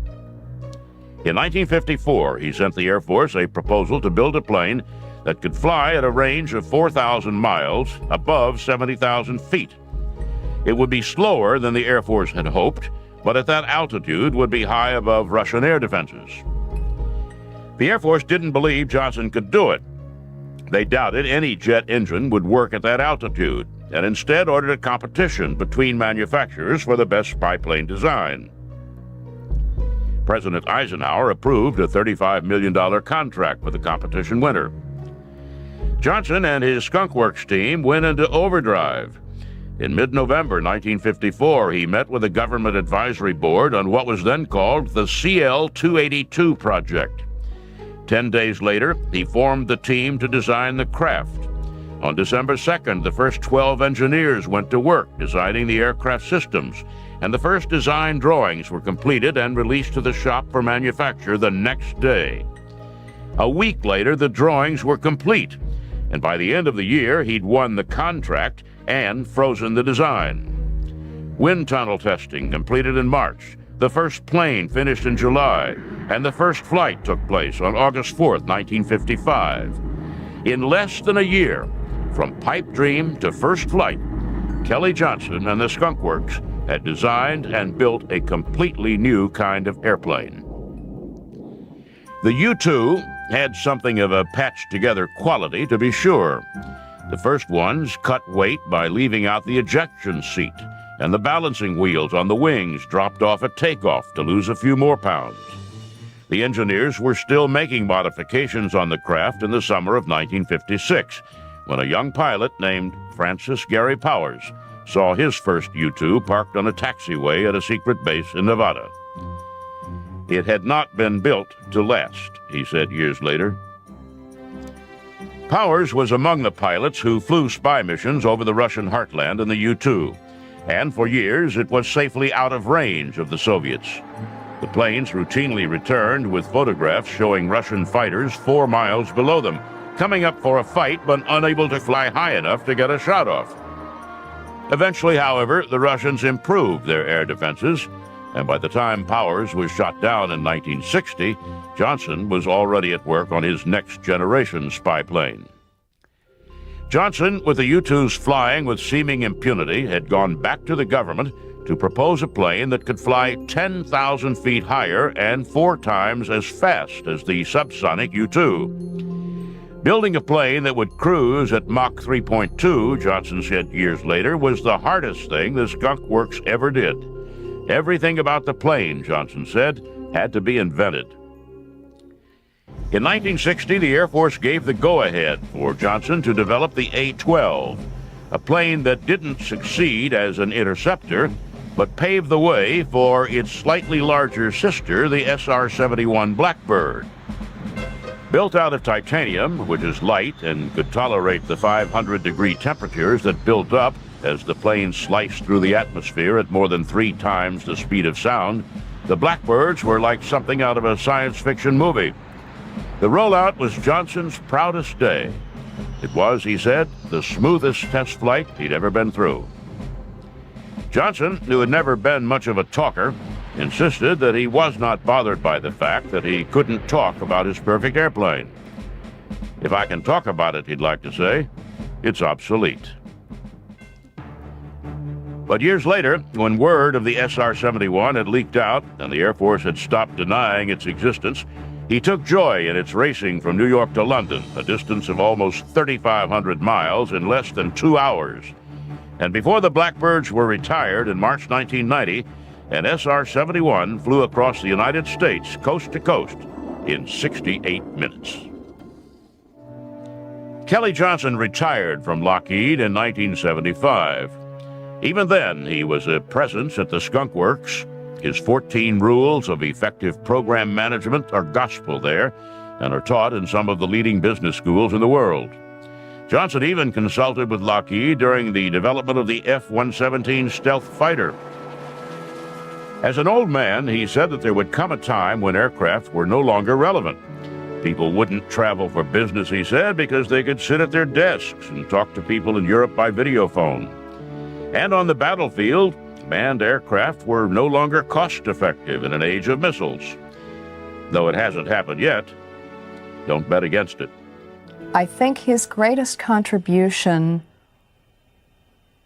was in the vision that he had for the Skunk Works, for Lockheed, for American aviation, and in his ability to translate that vision into something that other people embraced and believed in and wanted to work toward.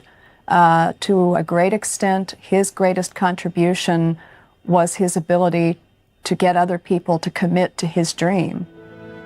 Kelly Johnson died just before Christmas in 1990. We knew that, overflying Russia for 4 years, that they were making important advances in radar and missiles. And so in 1958, 2 years before Gary Powers was shot down, we decided we'd try to make a follow-on airplane, which became finally the SR-71, to fly higher and 4 times as fast. So that's the connection between the grandfather type and the SR-71. Everyone called him Kelly. And as he reminisced that day about the genesis of his Mach 3 masterpiece, he could have just as easily reflected back on a time when aircraft designers were striving for 200 miles per hour, a time when he landed his first job with the fledgling Lockheed Aircraft Company. In 1932, a small group led by Robert E. Gross had purchased Lockheed out of bankruptcy for $40,000 and staked the company's future on the development of an all-metal, twin-engine transport. Models of the design were sent to the University of Michigan, where a young graduate student named Clarence L. Johnson conducted wind tunnel tests. Although his faculty advisors gave the design a passing grade, he wasn't much impressed, and after he had been hired on as a tool designer at Lockheed in August of 1933, he let Chief Design Engineer Hal Hibbard know about it. Among other things, it'd be directionally unstable, especially with one engine out. A rather presumptuous, and certainly unconventional way for a 23-year-old to start his career at the new company, but it was only a hint of what would follow. The son of Swedish immigrants, he'd been nicknamed Kelly by classmates because of his quick temper, stubborn tenacity, and unwillingness to back down from a fight, even against overwhelming odds. Instead of reminding the outspoken young man of his place, Hibbard suggested he go back to the wind tunnel and see if he could improve the design. After 72 test runs, he came up with the solution, an unconventional twin-tail arrangement soon to become a Lockheed trademark. And the Model 10 Electra became the foundation for Lockheed's future growth as various models of the airplane helped revolutionize commercial air transport in the 1930s. With his work on the design, Kelly Johnson became the sixth member of an engineering department in an industry which then couldn't afford specialists. Working often simultaneously as an aerodynamicist, stress analyst, weight, wind tunnel, and flight test engineer, he also put in long hours out in the shop, getting hands-on production experience and learning firsthand the importance of designing producibility into an airplane. It was a real-world education on all phases of design and development that within a decade couldn't be duplicated, and the lessons learned became guideposts for the rest of his career. He flew, for example, as flight test engineer on all models of the Electra, and worked for some of the most notable figures in aviation, such as Amelia Earhart. Out of this experience came his lifelong conviction the designer had to be able to test his own airplane. As he later commented, I decided at an early stage that unless I had hell scared out of me once a year, I wouldn't have the proper balance to really design new airplanes of any type. Kelly Johnson logged more than 2,300 hours as a flight test engineer. The versatile Electra spawned two major developments. One was the XC-35, a modified Model 10, which in 1937 first demonstrated the practical feasibility of transforming the entire fuselage into a pressurized cabin to permit comfortable high-altitude flight.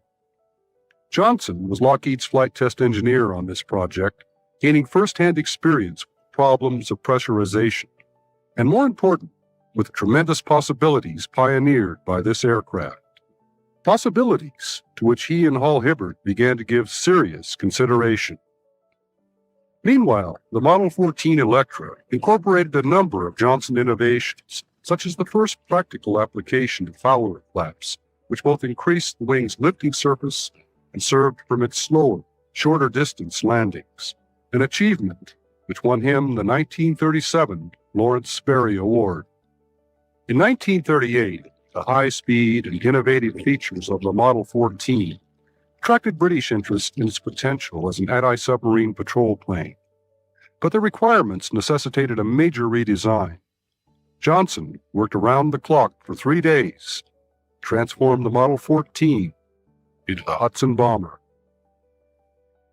The British ordered an initial batch of 250 aircraft, at that time the largest production order ever received by an American company. But there would be many more, 2,000 to the RAF alone, out of a total production run of nearly 3,000 airplanes. The Hudson put Lockheed into the big time. But even as production was gearing up, Kelly Johnson and his colleagues were well into other much more ambitious designs.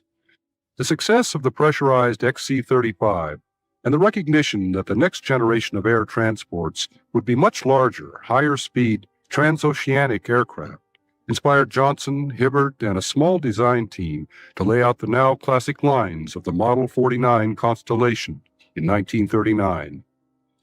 Using his soon-to-be legendary powers of persuasion, He convinced Lockheed to build its own wind tunnel, a decision that paid for itself many times over during the development of this design, as all aerodynamic problems were overcome early on, and not one external change had to be made to the actual aircraft. Hibbard was so impressed by Johnson's wizardry that he swore he could see air. Commercial development of the legendary Connie would be delayed by the war, and it first flew as the Army Air Force's C-69.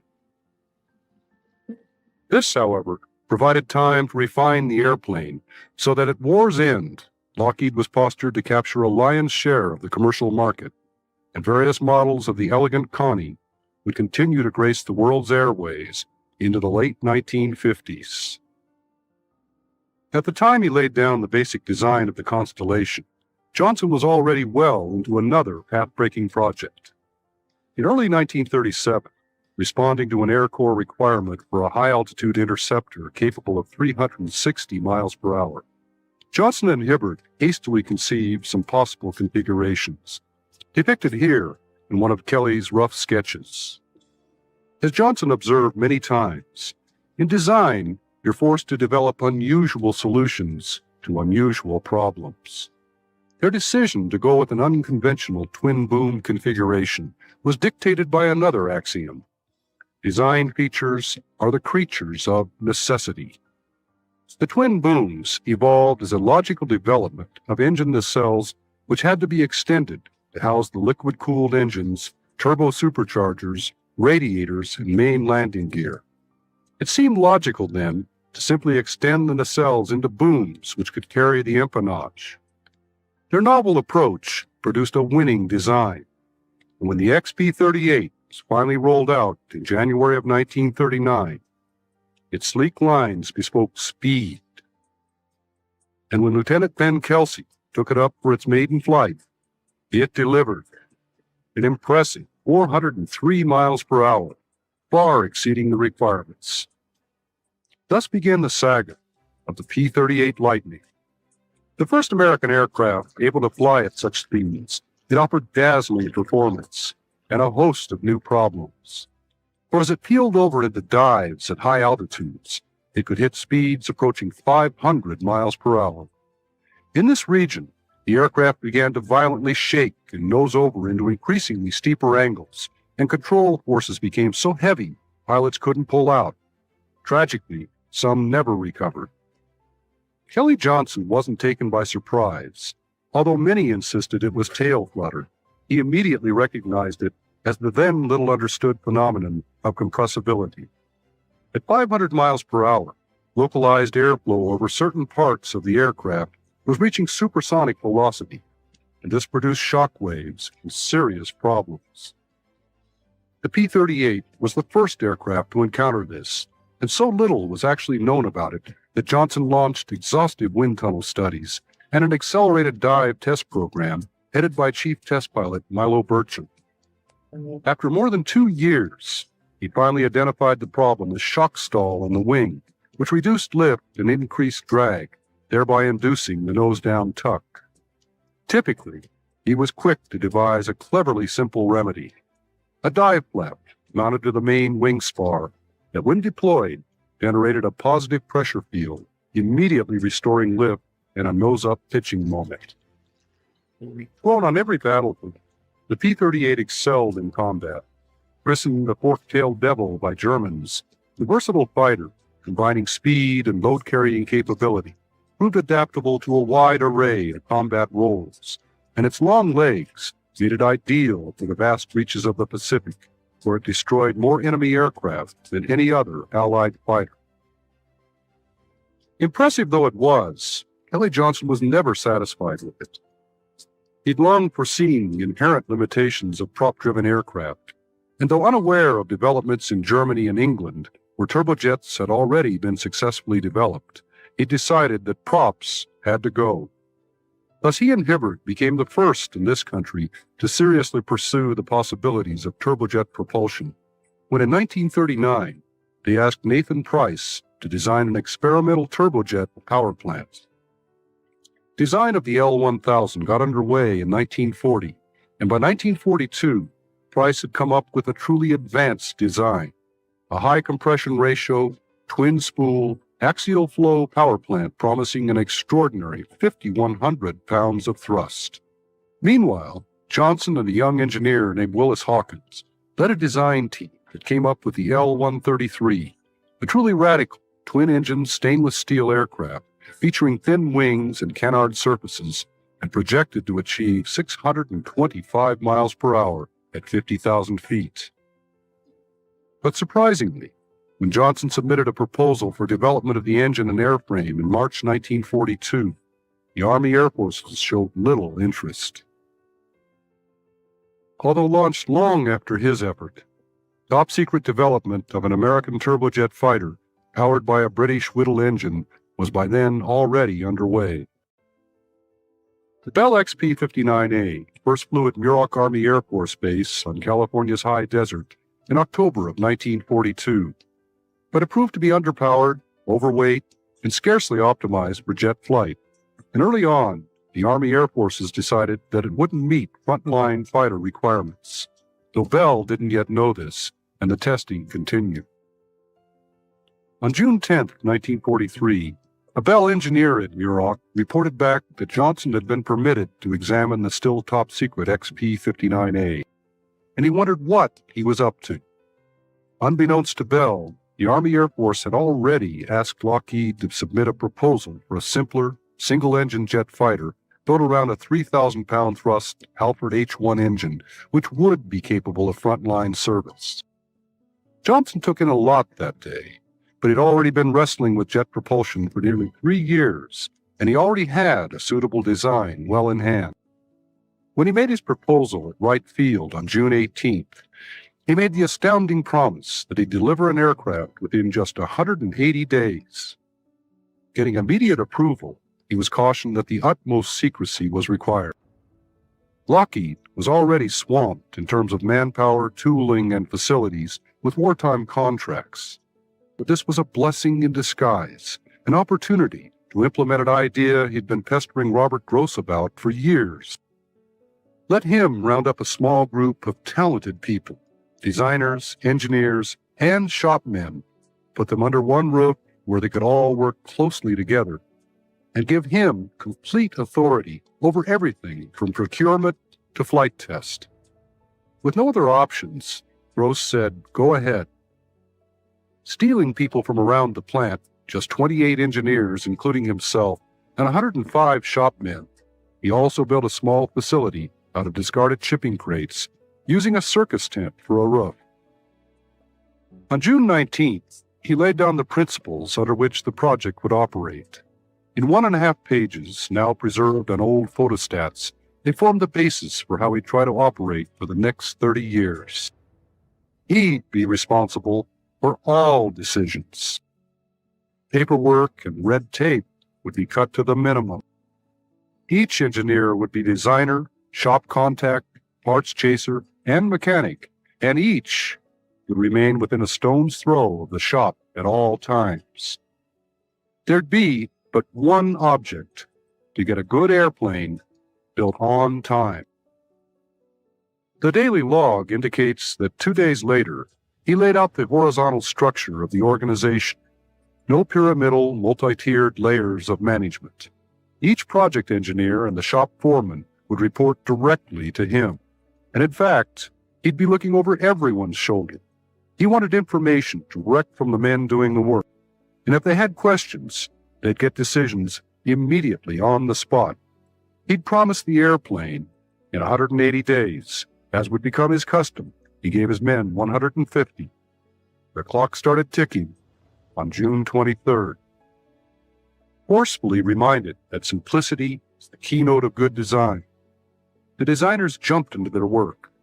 But this was a new kind of operation, and instead of moving from stage to stage, the schedule demanded an extraordinary degree of concurrency. With finished detailed design still many weeks away, the mock-up was started on June 30th and completed by July 17th.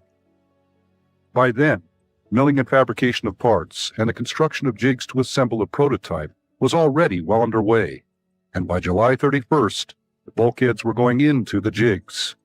And Section by section, the airframe started coming together. Throughout this period, however, the design process continued.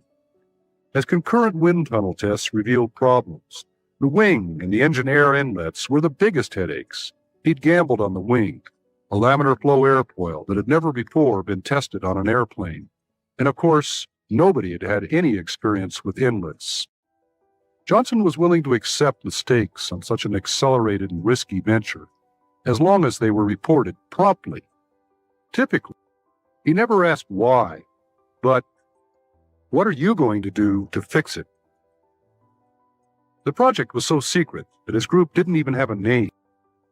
The whole setup reminded one of his design engineers, Herb Culber, of the mysterious place where Hairless Joe, one of Al Cap's cartoon characters in Little Abner, ground up skunks, old shoes, and other unsavory ingredients to brew a potent concoction called Kickapoo Joy Juice.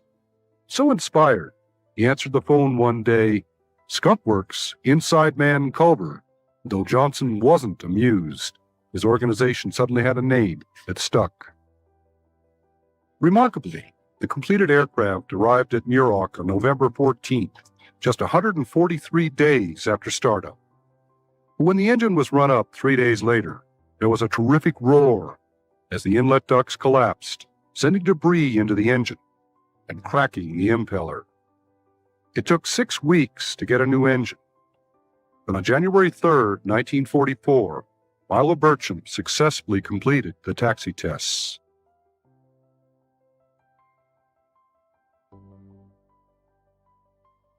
And 5 days later, in the chill of the morning on January 8th, Johnson, in white coveralls, overcoat, and stocking cap, worked intently with his crew preparing for the first flight, as over 100 Skunk Works employees stood atop a hill looking on. He wanted everyone who'd worked on the airplane they now call Lulu Bell be on hand.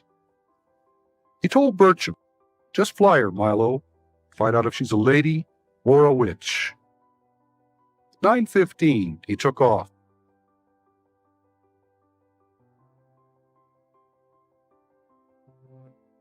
But only 5 minutes later, he was taxiing back to report that the landing gear hadn't retracted and that the boosted ailerons felt too sensitive. While the gear problem was being fixed, Johnson assured him that the control sensitivity was normal, and at 10 o'clock, he took off again, and this time put on a dazzling 20-minute display, attaining a top speed of 490 miles per hour and reporting a roll rate of 360 degrees per second. Back on the ground, he was able to report that Lulu Bell was indeed a lady. The XP-80 ultimately became the first American aircraft to exceed 500 miles per hour, but this was only the beginning. For months, Johnson had been working on a larger, more advanced version with a 4,000-pound thrust General Electric I-40 engine, promising much greater speed. He promised the XP-80A just 150 days and delivered it in 132. But as Tony LeVere taxied in after the first flight on June 10th, he'd had a few surprises. Center of gravity miscalculations had caused porpoising. A faulty pressurization valve had channeled 325-degree engine bleed air into the cockpit. And malfunctioning flaps put the airplane into violent rolls. Only his superb flying skills allowed him to bring it back, and Johnson was so grateful he doubled LeVere's bonus, a gesture pointing up the special relationship between them, and indeed between Kelly Johnson and all of his test pilots. Unlike so many of his peers, Johnson both understood and appreciated what his pilots did. He flew with them whenever possible, shared their concerns, always listened, and then acted on their recommendations. The XP-80A's problems were quickly remedied, and it went on to become the prototype for America's first operational jet fighter. Though it wouldn't enter combat in World War II, the P-80 Shooting Star would deliver awesome performance. In January of 1946, for example, Colonel William Council completed the first non-stop transcontinental jet flight covering 2,450 miles in a record 4 hours and 13 minutes, at an average speed of 580 miles per hour. In June of 1947, flying a specially modified P-80R, Colonel Albert Boyd completed 4 runs over a speed course at Muroc, averaging 623 miles per hour, and reclaiming the world speed record for the United States for the first time in 24 years. And over Korea in November of 1950, a shooting star put down a MiG-15 in history's first all-jet combat. And amply confirming Johnson's methods and his insistence on simplicity, the P-80 would give birth to a number of progeny. Shrewdly sensing the need for a jet trainer, Johnson gambled $1 million of Lockheed money on the development of an F-80C airframe into a 2-seat configuration, which after its first flight in March 1948 was transformed into the classic T-33, an airplane affectionately called the T-Bird, which would serve as the standard jet trainer for legions of student pilots around the world for the next 3 decades.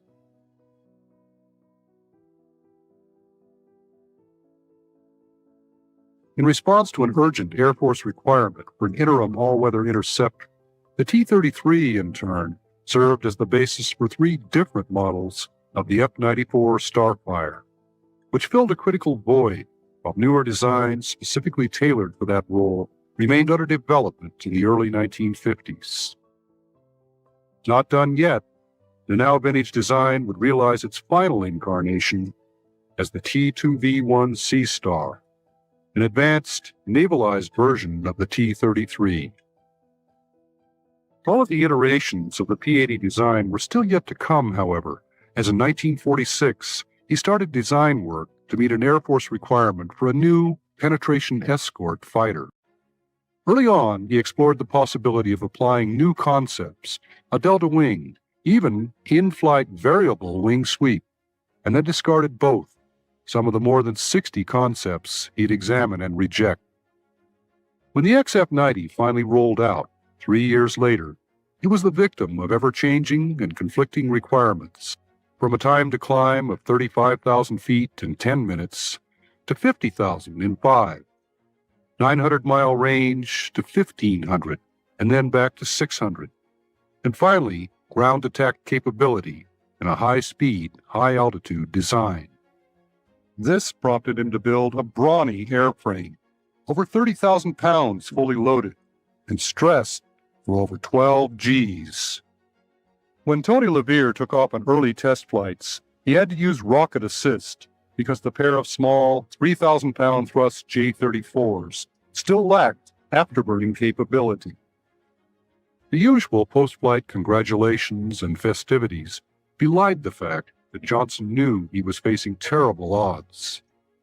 With the same pair of inadequate engines as their principal rival, the McDonnell XF-88, yet half again as heavy because the 88 hadn't been beefed up for ground attack, Johnson's airplane was bound to suffer performance-wise.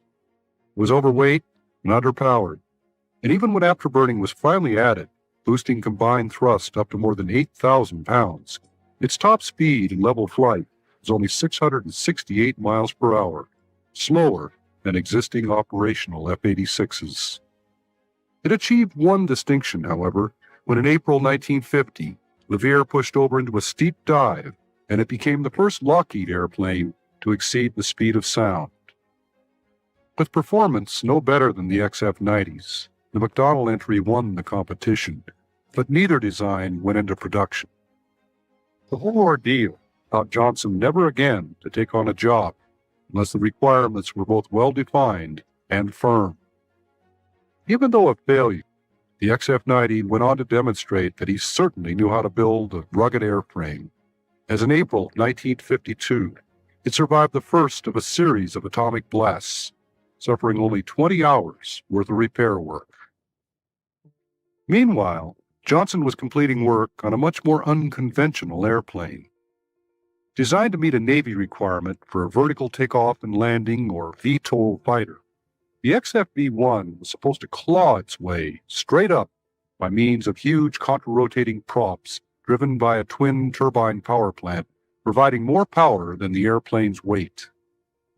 Engine development lagged, however, and after test pilot Herman Fish Salmon first lifted off from the lakebed at what was now called Edwards Air Force Base in December 1953.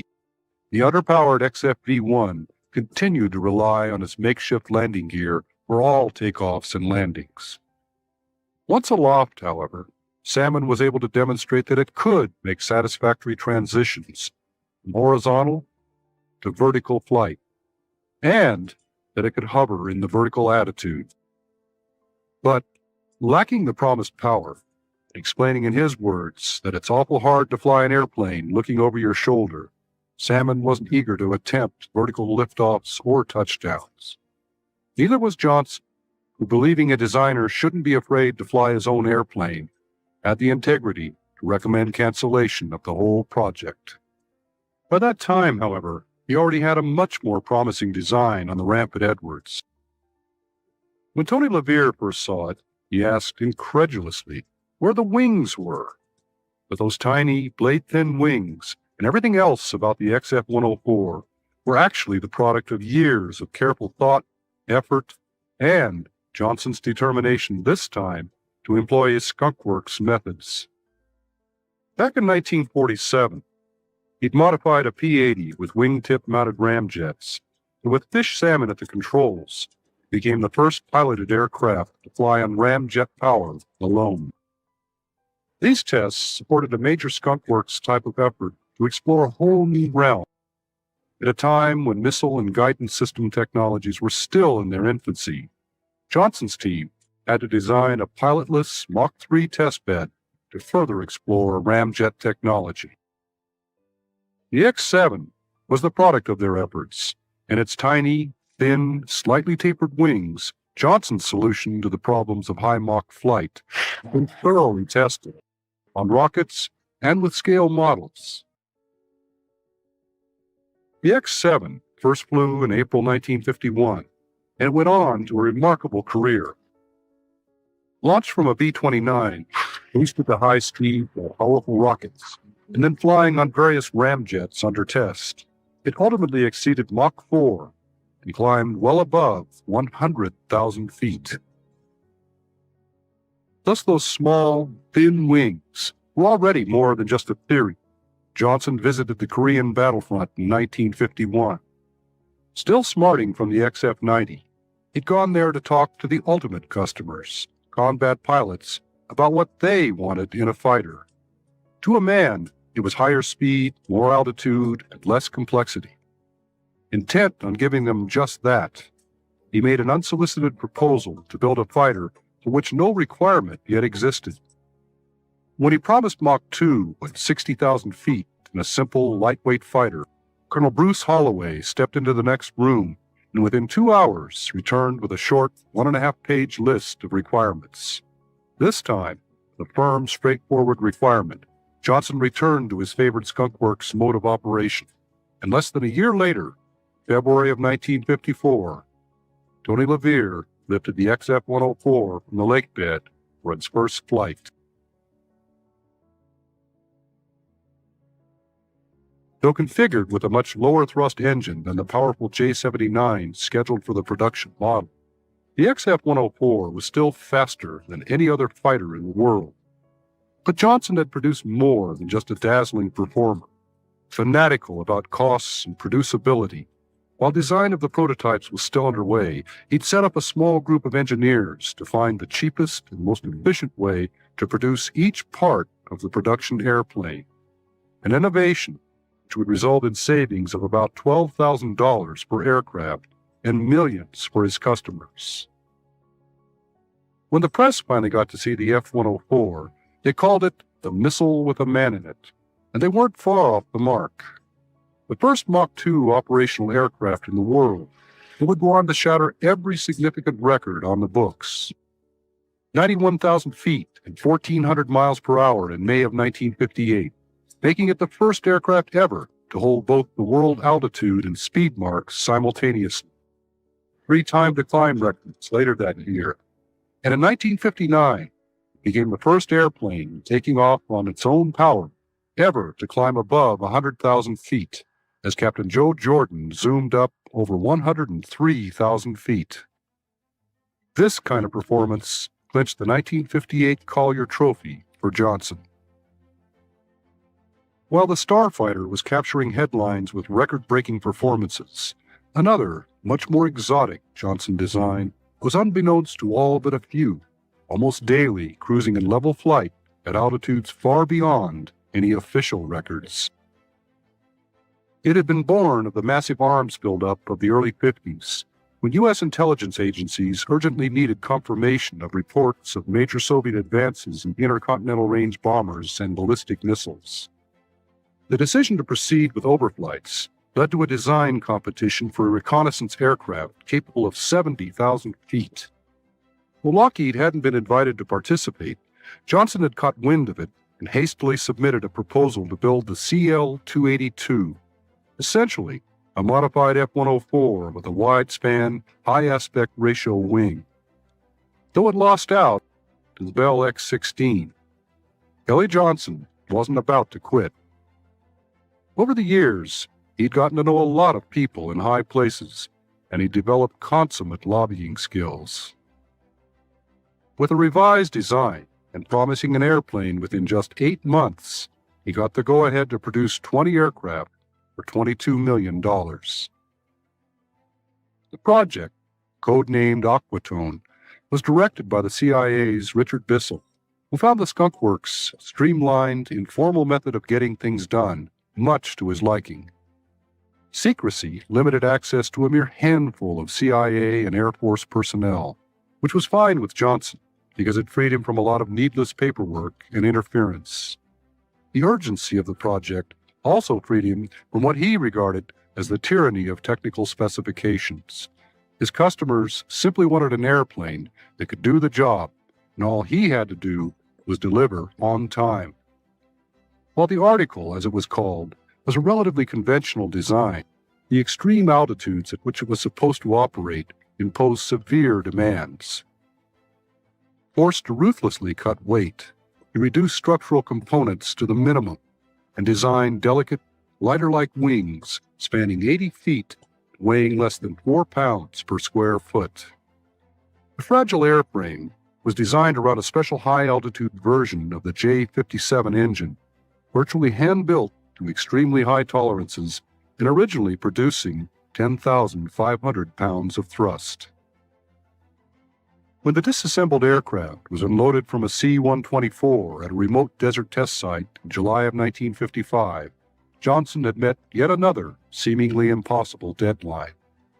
After reassembly, it was rolled out into daylight for the first time, painstakingly prepared for its taxi tests. On August 1st, as he had so many times in the past, Tony LeVere climbed into the cockpit. During his third run that day, he suddenly noticed that he was more than 30 feet off the ground.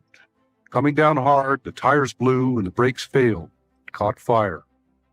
Reporting afterwards, he explained that at 70 knots, I became aware of being airborne, which left me with utter amazement, as I had no intentions whatsoever of flying. Those fragile wings had more than enough lift.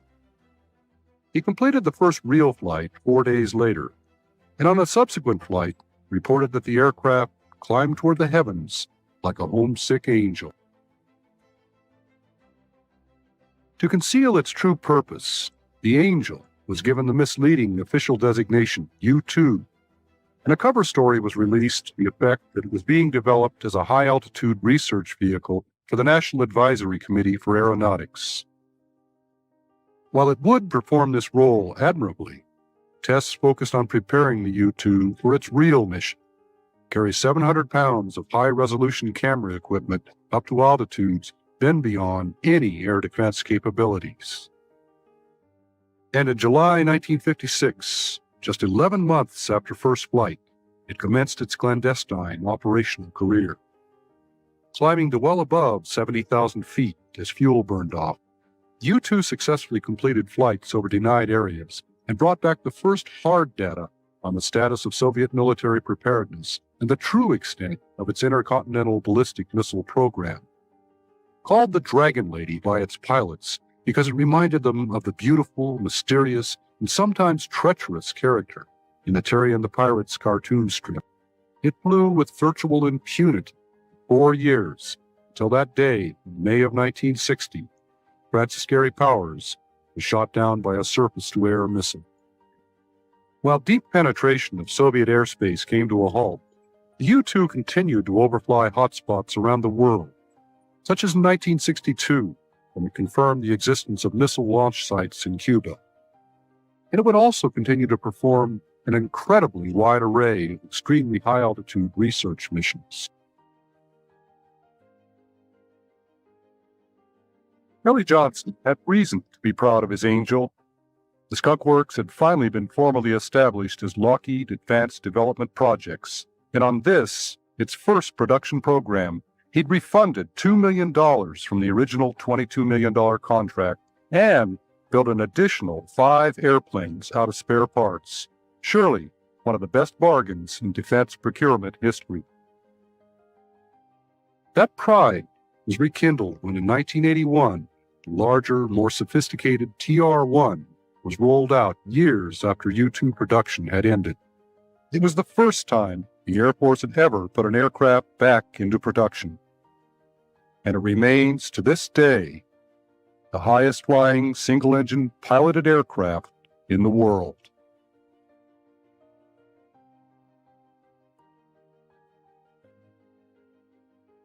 Back in December of 1956, the Skunk Works' remarkable performance on the U-2 had convinced Lockheed to give Johnson the job of designing and developing prototypes for a small military jet transport. Dollars were scarce, competition keen, and he'd only have 8 months to do the job. Being on time had always been one of his cardinal rules, and in just 241 days, he delivered the Jetstar. He'd actually been working on designs for a large jet transport since 1944. This trim little craft was actually a scaled-down version of the L-193, an innovative 1953 design which the airlines had feared too risky to support. Johnson, who continued to put in long hours as a flight test engineer on this project, was out to prove them wrong. And he was more than pleased with the results. A top speed of over 600 miles per hour, a peak altitude of 52,000 feet, and with wing tanks, a range of over 3,000 miles. The Jetstar easily won the competition, and though only a limited number went into military service as C-140s, ultimately more than 200 were produced. The Jetstar was a pleasant diversion as he worked on another, much tougher project. Even as development of the U-2 was still underway, he'd projected that air defenses would catch up with it within 2 years, and he'd initiated a remarkable series of design studies for a liquid hydrogen-fueled supersonic successor capable of climbing above 90,000 feet. Performance varied from Mach 2.5 and a range of 2,200 miles to Mach 4 and 9,000 miles. Because of the extremely low volumetric density of liquid hydrogen, however, the latter speed and range capability could only be achieved by building an airframe twice the size of a B-52. That was far too costly, and thus a much smaller design at the lower end of the performance spectrum went into development as the CL-400 in 1956. Though the CL-400 proved the technical feasibility of a liquid hydrogen-powered aircraft, Johnson was dissatisfied with its short range and convinced that the problems of producing and transporting fuel around the world were insurmountable. Refusing to build an airplane he didn't believe in, he recommended cancellation of the project in 1957. But he had an ace up his sleeve.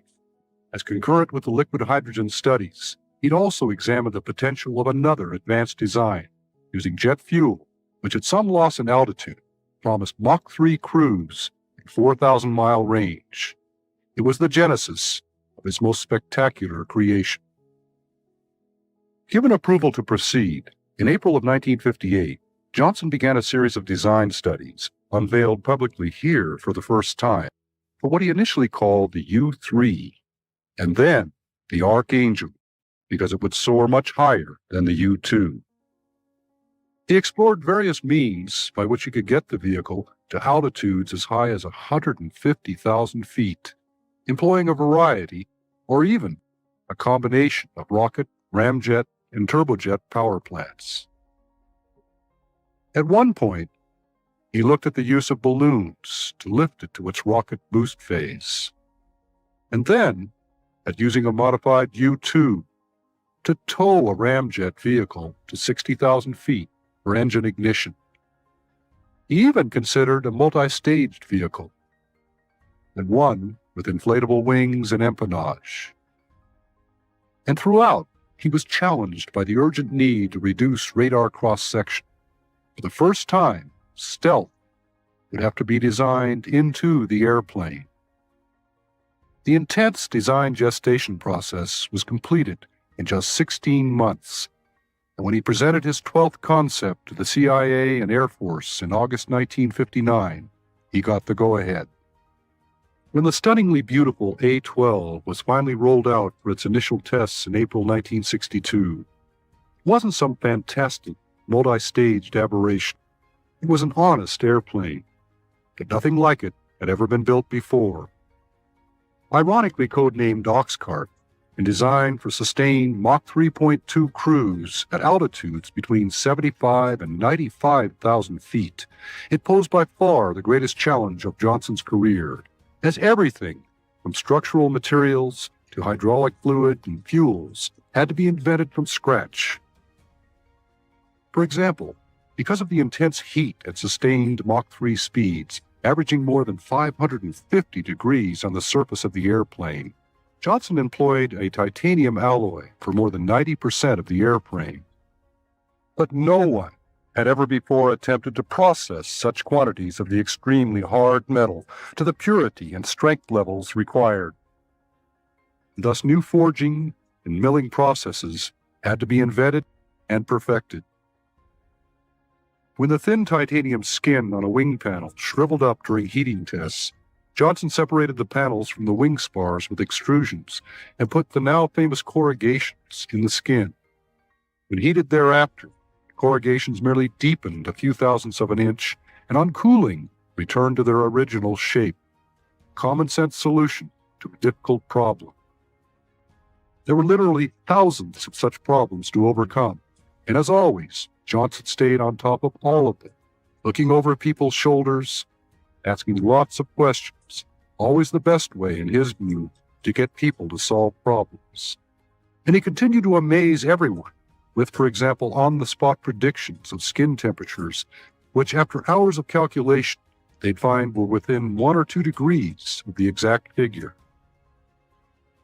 The whole effort, completed in absolute secrecy with an incredibly small group of people, was all the more remarkable because it was done without the benefit of computers.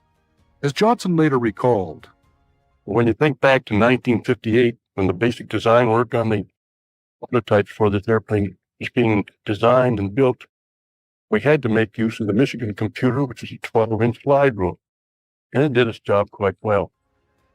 All of this prodigious effort was about to come to fruition, but on April 25, 1962, preparations for high-speed taxi and an initial brief liftoff were completed. But as Lou Schock sped down the runway, he encountered nose-wheel steering problems and had to kick in heavy right rudder. Then, as Johnson wrote in his log, the aircraft got off the ground. There was an immediate change of rudder angle. This set up lateral oscillations which were horrible to see. Schock was lucky to get the airplane back on the ground. The problem was fixed post-haste, and the next day he completed the first unofficial flight with the gear down.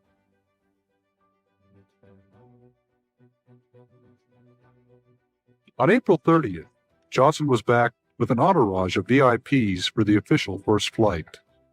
Looking like he didn't have a care in the world, he offered a few last words of encouragement and advice before Schock taxied out. And from there, everything went flawlessly.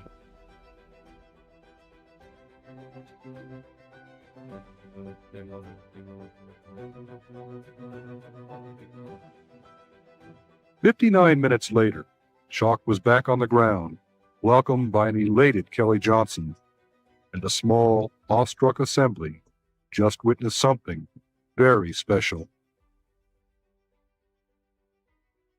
Limited by interim J-75 engines, the A-12 didn't begin to realize its full potential until after the Pratt & Whitney J-58s, for which it was designed, finally arrived in January 1963. At 32,500 pounds of thrust, the J-58 was every bit as exotic as the airplane itself. In combination with an extremely complex inlet and exhaust ejector system, it operated as a normal afterburning turbojet up to speeds of about 1,600 miles per hour, and then shifted to bleed bypass cycle, with the inlet actually providing most of the thrust at Mach 3 cruise.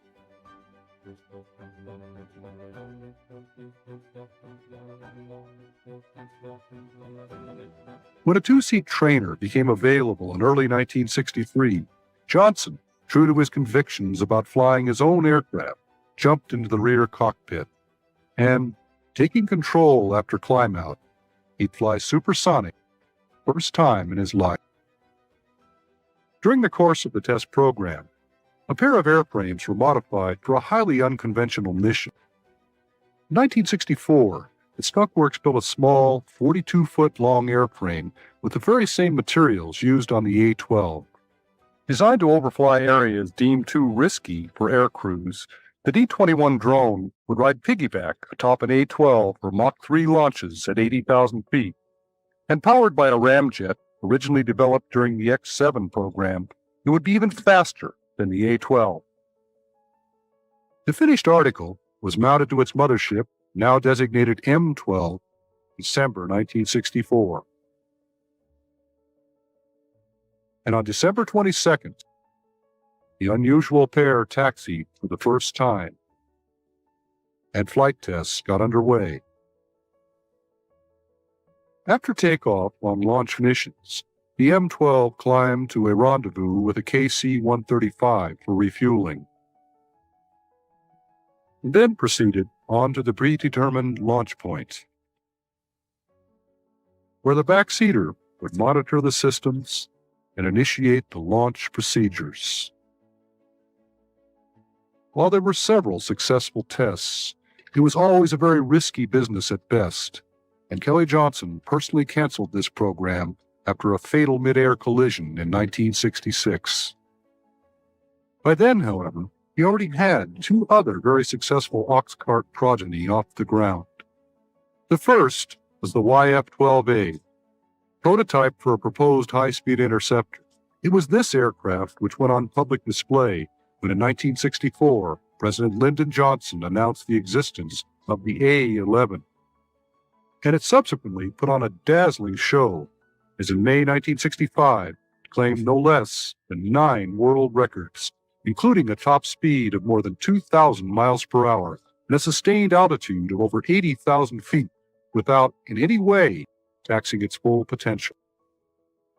The YF-12 was equipped with an advanced ASG-18 Doppler radar system and configured to carry 3 AIM-47 missiles internally.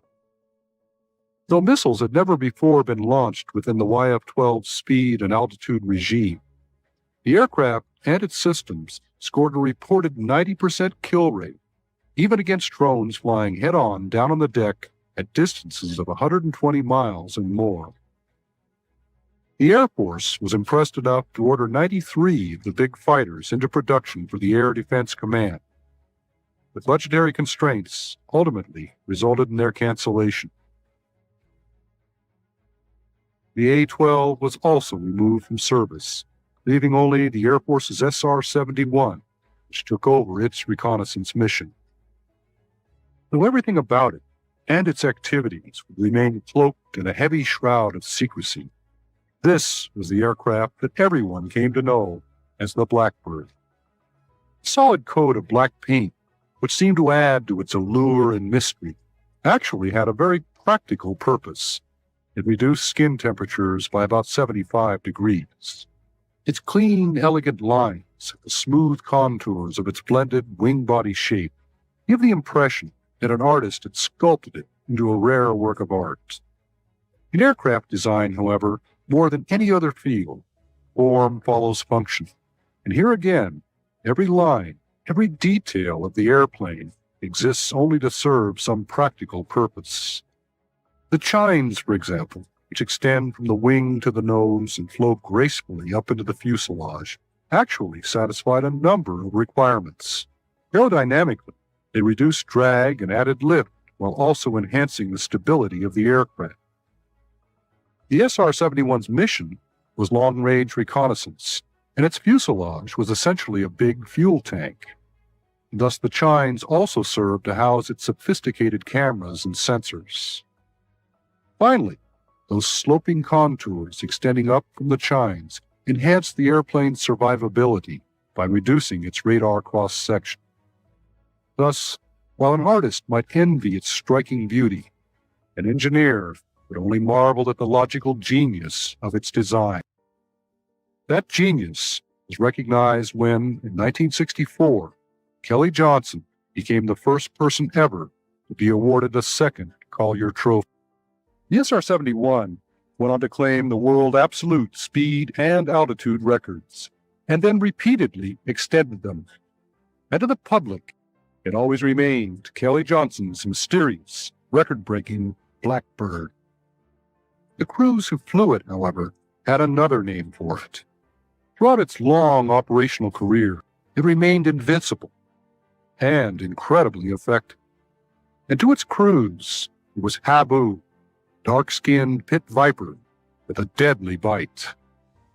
And though it was finally retired from Air Force service in 1990, Kelly Johnson's Mach 3 masterpiece is still charting the future, its crews still looking up toward the blue-black void of space, flying exotic research missions for the National Aeronautics and Space Administration.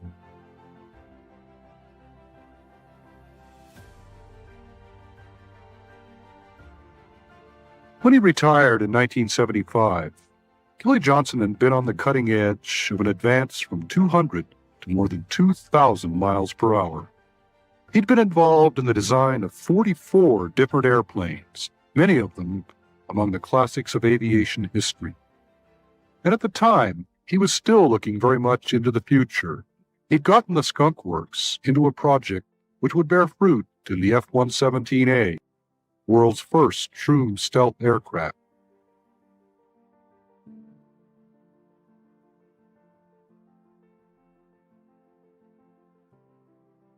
And he'd left a legacy which would leave its mark on the future.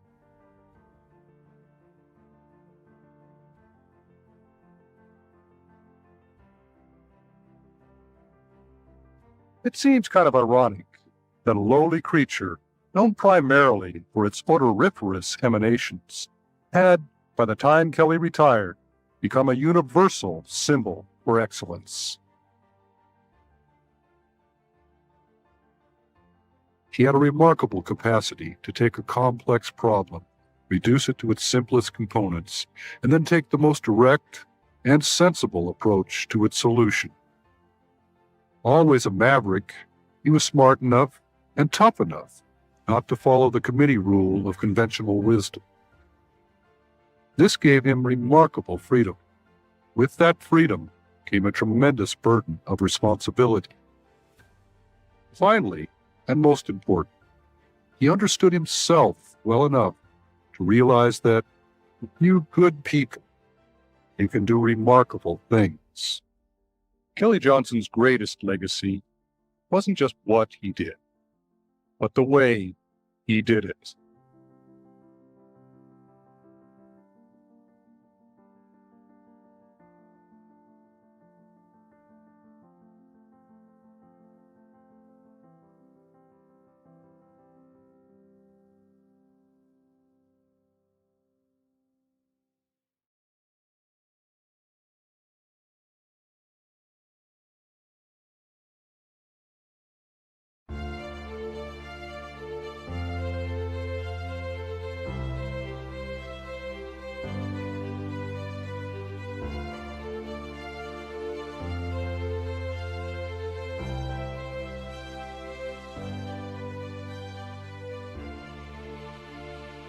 A parched and forbidding wasteland to those who've journeyed through it over the years.